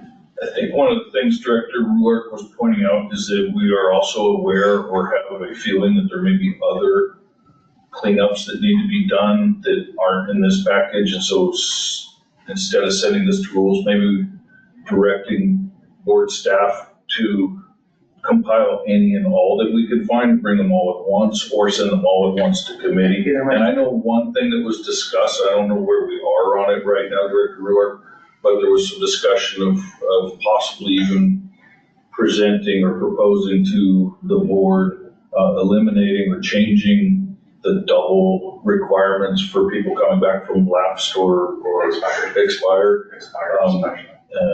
There was some discussion on that, at least with staff, and that kind of ties into this. If we change this rule and we address that, we might have to come back and change it again. So in the interest of spending our time as wisely as possible, I would prefer that this come back to staff to consolidate and bring everything that we possibly can to the next meeting or the May meeting, whichever is better, and then let the board decide if they'd like to send that to committee or if they would like to move forward to rules. Yeah, if we bring a draft back of multiple rules, I doubt it's a lot, but we'll have a few that need to be looked at. We bring a draft back, the board can add the language that they feel is important, give direction, send it to committee, and then committee, based on that direction, can rewrite those rules. Yeah, or you can just start the rulemaking process as well if you don't feel like, if this is all just like technical stuff of like, you're just like changing, this isn't like policy that needs to be looked at or like looking at like sort of bigger picture. If they don't want to do the committee process, Right, they can, if it's pretty straightforward and say this is correcting an error, right, then they can move it forward straight. So is this a motion or just directing staff? I think at this point you're directing staff about how you want them to do it. Do you want them to go back, create some sort of changes on these like simplified rules that aren't necessarily needing to go to committee, or do you want them to, I guess, which route do you want them to take?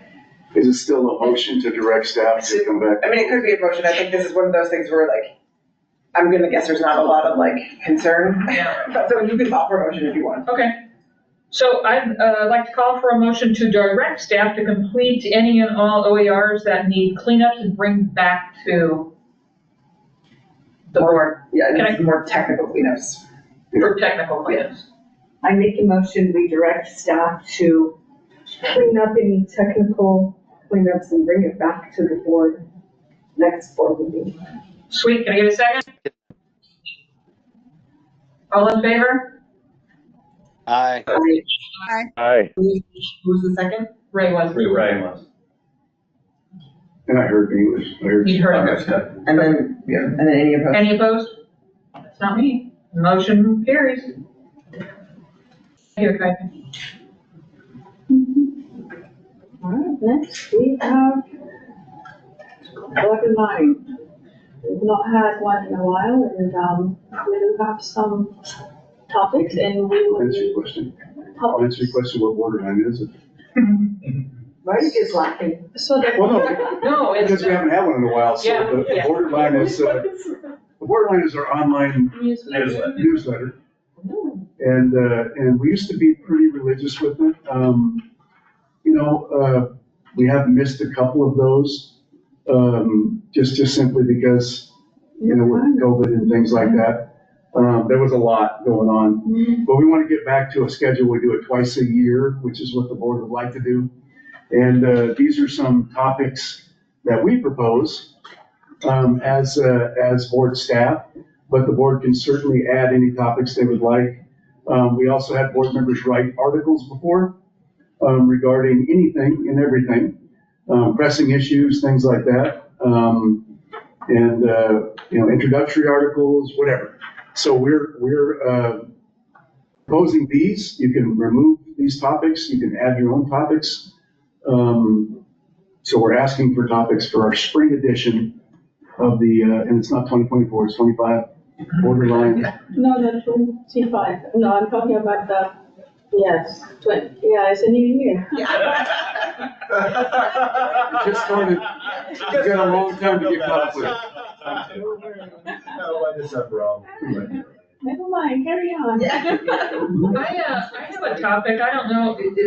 For some people, it's probably self-explanatory. For others, that aren't. But I'd like an explanation. It can be at the bottom. The board members are volunteering their time, and they get a really small stipend. And the number of hours that each board member puts into doing this, I don't know that a lot of the general public understands that. Would you like to volunteer for that? We could do a dual where we do a recruitment. Thank you. Along with an explanation of what exactly a board member, entails, what you guys do. Love the Hail Mary. Thank you. We don't get paid for this? Right. Okay. Anyone else? Ray, your mic was on. Did you have something? Nope, nothing. I just hadn't muted it. Sorry. Is this appropriate? The clarification means that linens that we have in our rules also includes blankets as well? That does include blankets. Right. Can we, just a little blurb? Oh, FYI, blankets are considered linens. They have to be clean. Yes, is. Yeah. Ray's all over that. Okay. I didn't hear him, but yes, please. Okay. We got a thumbs up from Carol. Melissa, can you think of anything? So let me ask a question. Do any board members who are LMTs want to volunteer to write that particular article, or would you rather board staff write it from a technical point? I mean, we're just going to quote the rules.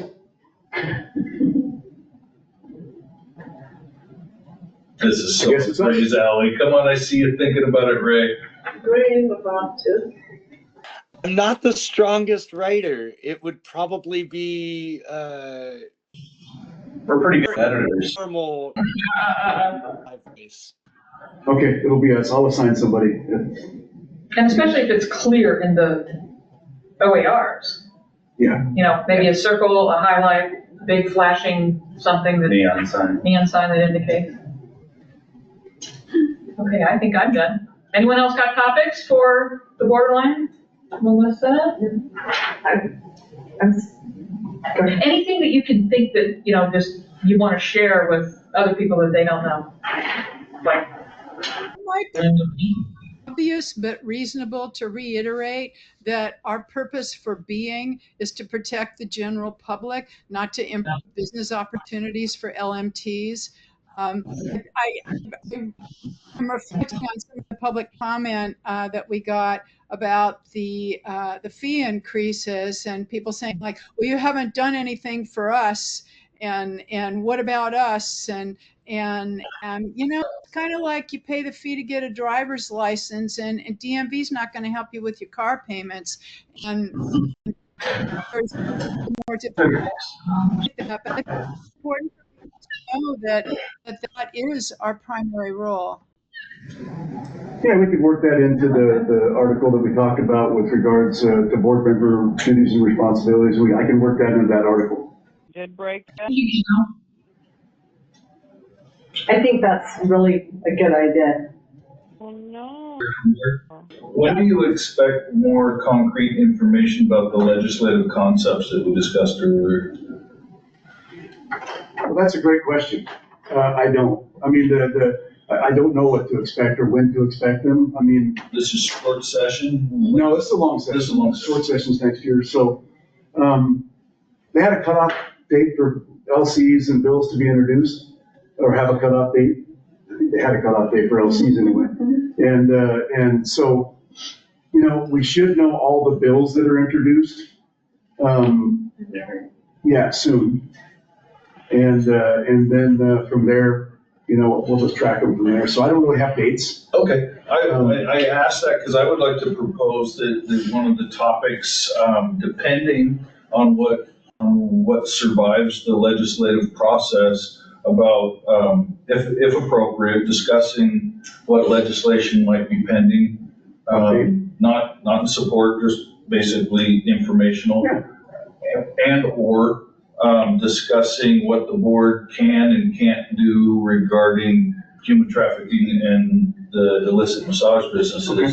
I think that ties into what Carol was talking about too, about protecting the public as being one of our primary functions and missions. So I don't know, I don't want to guarantee we'll put that in the newsletter, but I think there's potential that would be informative.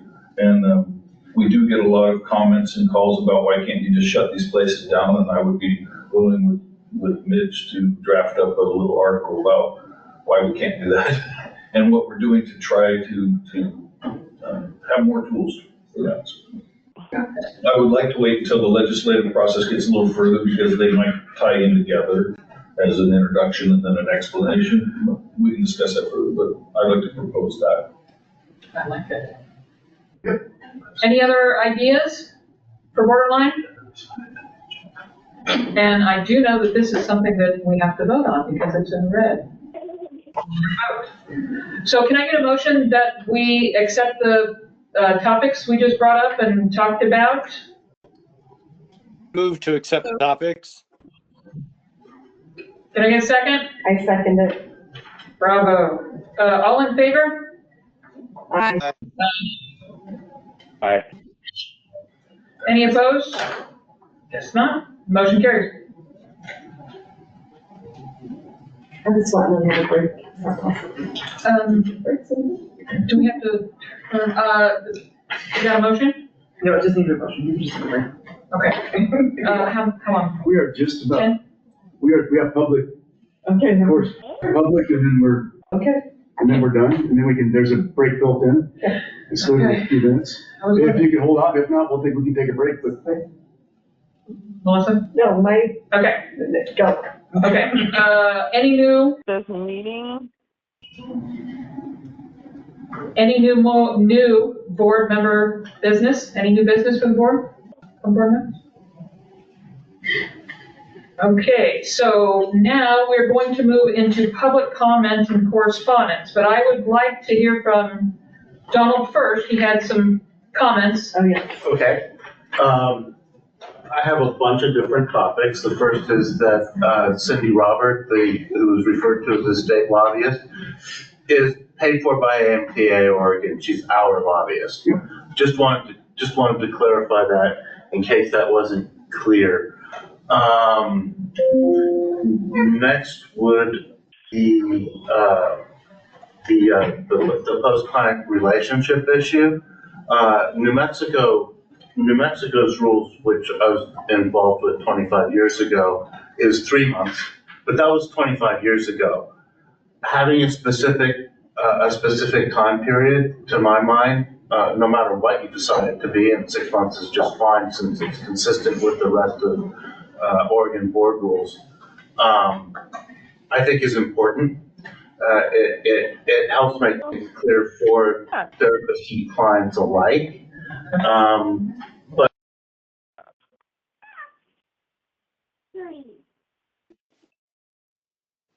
Lost them.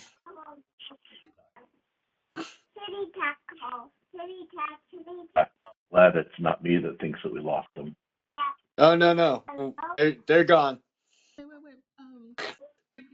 No. Who unplugged my thing? Since they were running the call, we all need to log off. Can they log back into a call? No. They should be able to get back in. Just hang out right here. Hang on, technical difficulties. Something got unplugged.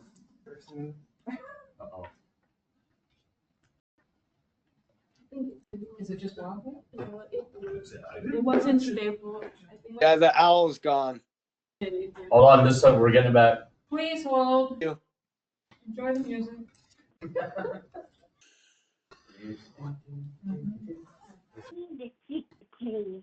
Elizabeth Preston has a quick question. Okay, we're not gonna, hang on, Elizabeth. Okay, we have yet? Turn off.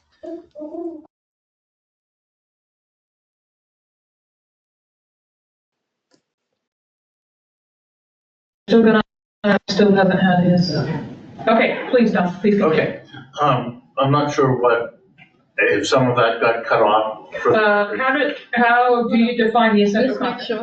Sexual contact. Sexual conduct, and that's, pretty much, there are all kinds of, that just has to be very clearly defined. I think there's a piece in our current rules, towards the end, I have to pull up the section that actually defines what that is. As far as I'm concerned, you can use the same language, and probably should for consistency. That's something that will end up going into the committee process for the rules advisory committees. Now, Representative Younker's bill that we were talking about earlier, the draft I read of that bill specified facility permits. So as far as I understand it, it wouldn't be for individual LMTs, or it would only be for those entities that are required to have facilities permits. We still oppose, AMTA Oregon opposes that, because basically it makes massage seem like we're all doing sex businesses. Right. And our lobbyists and other people, they're all working together. They'll figure this out. I do not expect that to be something that comes up in the legislature. If it does, we will go and testify against it. On the CPR BLS issue, I think the original letter writer was misinformed. BLS, according to the American Red Cross, on their website, there's a lot of information, is CPR, AED, and airway management. And that's all. That's all it consists of on. So if you want to say BLS or AED CPR airway management, that's fine. But it does not, BLS does not include use of drugs, venipuncture, intubation, any of that thing. That's ALS, advanced life care, or ACLS, advanced cardiac life support. So I think that basically the BLS for healthcare is just a way of putting these certain topics together and potentially orient them towards practitioners, but they are for first responders, and that's appropriate for us in my view.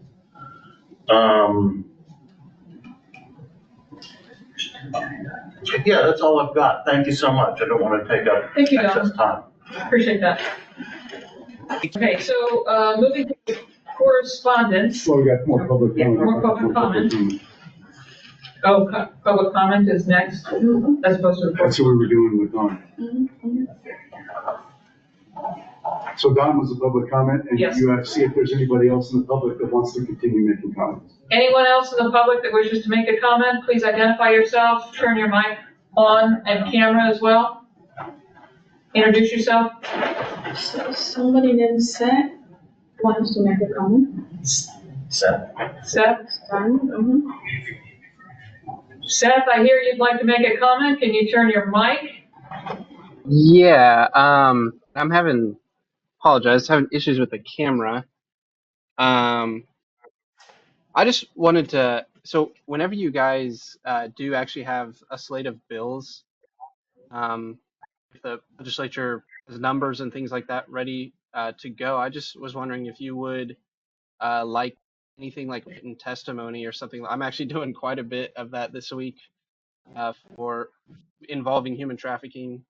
So I just let you know if you ever just were needing testimony to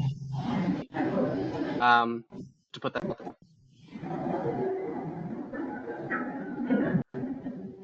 I think we lost you here.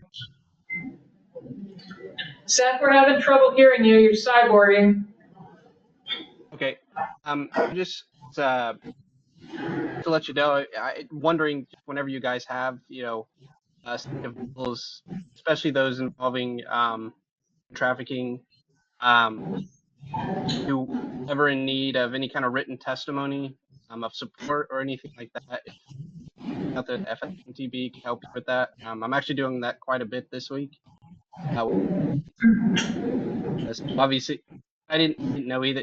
You don't have any bill numbers for those? We haven't put any bills forward. The massage board doesn't have any bills themselves. Okay. Just whenever we're made aware of those at all, I just thought I would, if ever needed like written testimony or things like that. Okay. Thank you. Akayate's got that name down and stuff. Any other public comment?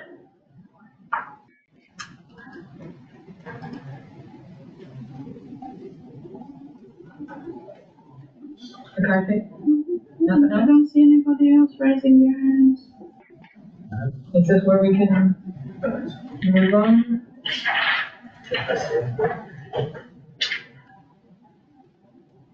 Okay, seeing that there are no other public comments, thank you to everyone for your participation.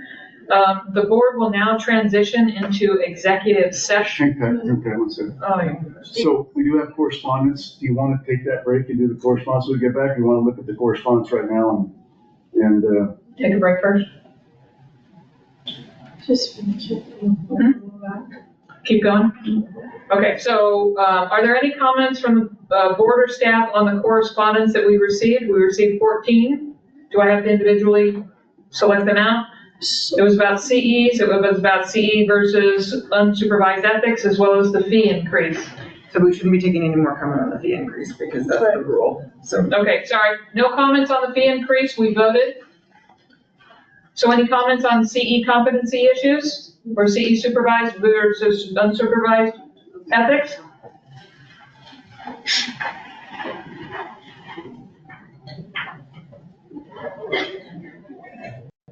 I would like to say again that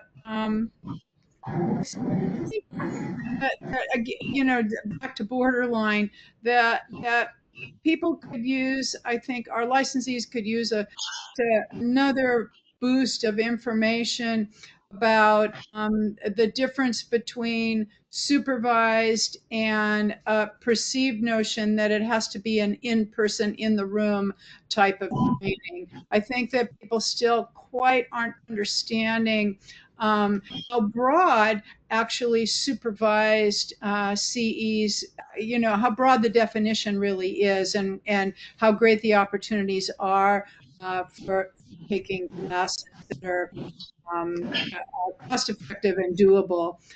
You know, obviously streaming on demand is not going to cut it for the things that we require be supervised, but there is some you know, I mean, for example, I took an ethics class, I'm not going to name what it was, where it was on demand, and but there's an ongoing sort of and feedback from the instructor that makes it qualify as supervised, even though because it was available online in the format which is available, I could have done it at 3 o'clock in the morning if I felt like it. And so I think that it would be really good for people to get another boost of information about what that entails. I think that's all I have to say about the comments that weren't pertinent to the fee increase. Although there was one comment that about continuing education and discussing it and comparing it to continuing competence. Unfortunately, that person's comments had a bunch of links to articles that I could read all about it, and every single one of those links was broken. So, Thank you, Carol. Any other comments? Okay. Thank you, everyone, for all your comments. Thank you for the two that attended the meeting today. It's nice to see the public. And now the board is going to transition into executive session, correct? Yes. And we had somebody else join the meeting. Do you want to give them a chance to introduce themselves? That is something we need to do. Yeah, because it was just 11:10 that the public comment period, Okay. so they might have logged on to make a comment. Do you have a name? Andrea and Andrews. Andrea, we see that you just joined. Can you introduce yourself if you're an LMT, your number, and if you had public comments? I'm Andrea Andrus, license number 10777. I logged in a little over an hour ago, so I was a late joiner, but I've been listening for a while. I have no direct comment to make today. Thank you, Andrea. Do we have any more? Yes, sir. So we're ready to move into executive session? Do I have to read anything else? There should be a script that talks about executive session. Okay. Reading out, the Oregon Board of Massage Therapists will now meet in executive session pursuant to ORS 192.660 in order to discuss certain matters on the agenda pursuant to ORS 192.660 sub 2F, to consider information or records that are exempt by law from public inspection for ORS 192.501 sub 4. Also to review, discuss, and consider written legal advice provided by the Department of Justice pursuant to ORS 192.660 sub 2S, or to consult with counsel concerning legal rights and duties regarding current litigation or litigation likely to be filed pursuant to ORS 192.660 sub 2H. In addition, to consider and discuss in executive session information obtained as part of an investigation of a licensed applicant or other person alleged to be practicing in violation of law pursuant to ORS 192.660 sub 2 K and L, as well as ORS 676.175. No decision may be made in the executive session. At the end of the executive session, the board will return to open session and welcome the audience and public back into the room. ORS 68, I have to read this too, right? Where you at? Prior to imposing a sanction? Oh, yeah. Okay. ORS 687.081 sub 5, prior to imposing a sanction under ORS 687.081 or any rule of the board.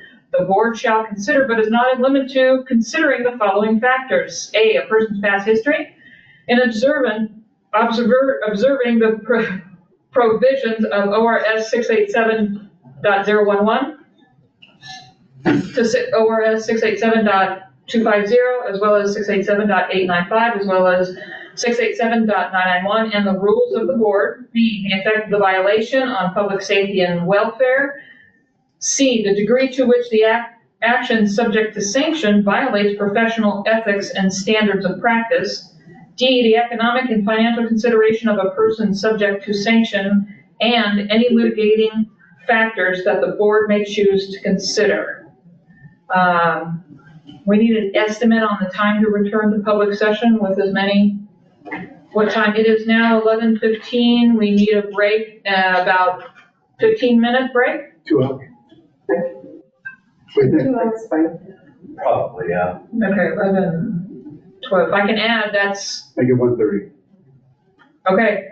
We estimate 1:30. We will return back into public session where everyone who wants to join us can. Representative of the news media and designated staff shall be allowed to attend the executive session. All other members of the audience are asked to leave the room. Do we have any legal? No. Or media? No media. Okay. And can we take a break? I think that is it. Okay. Yes, so.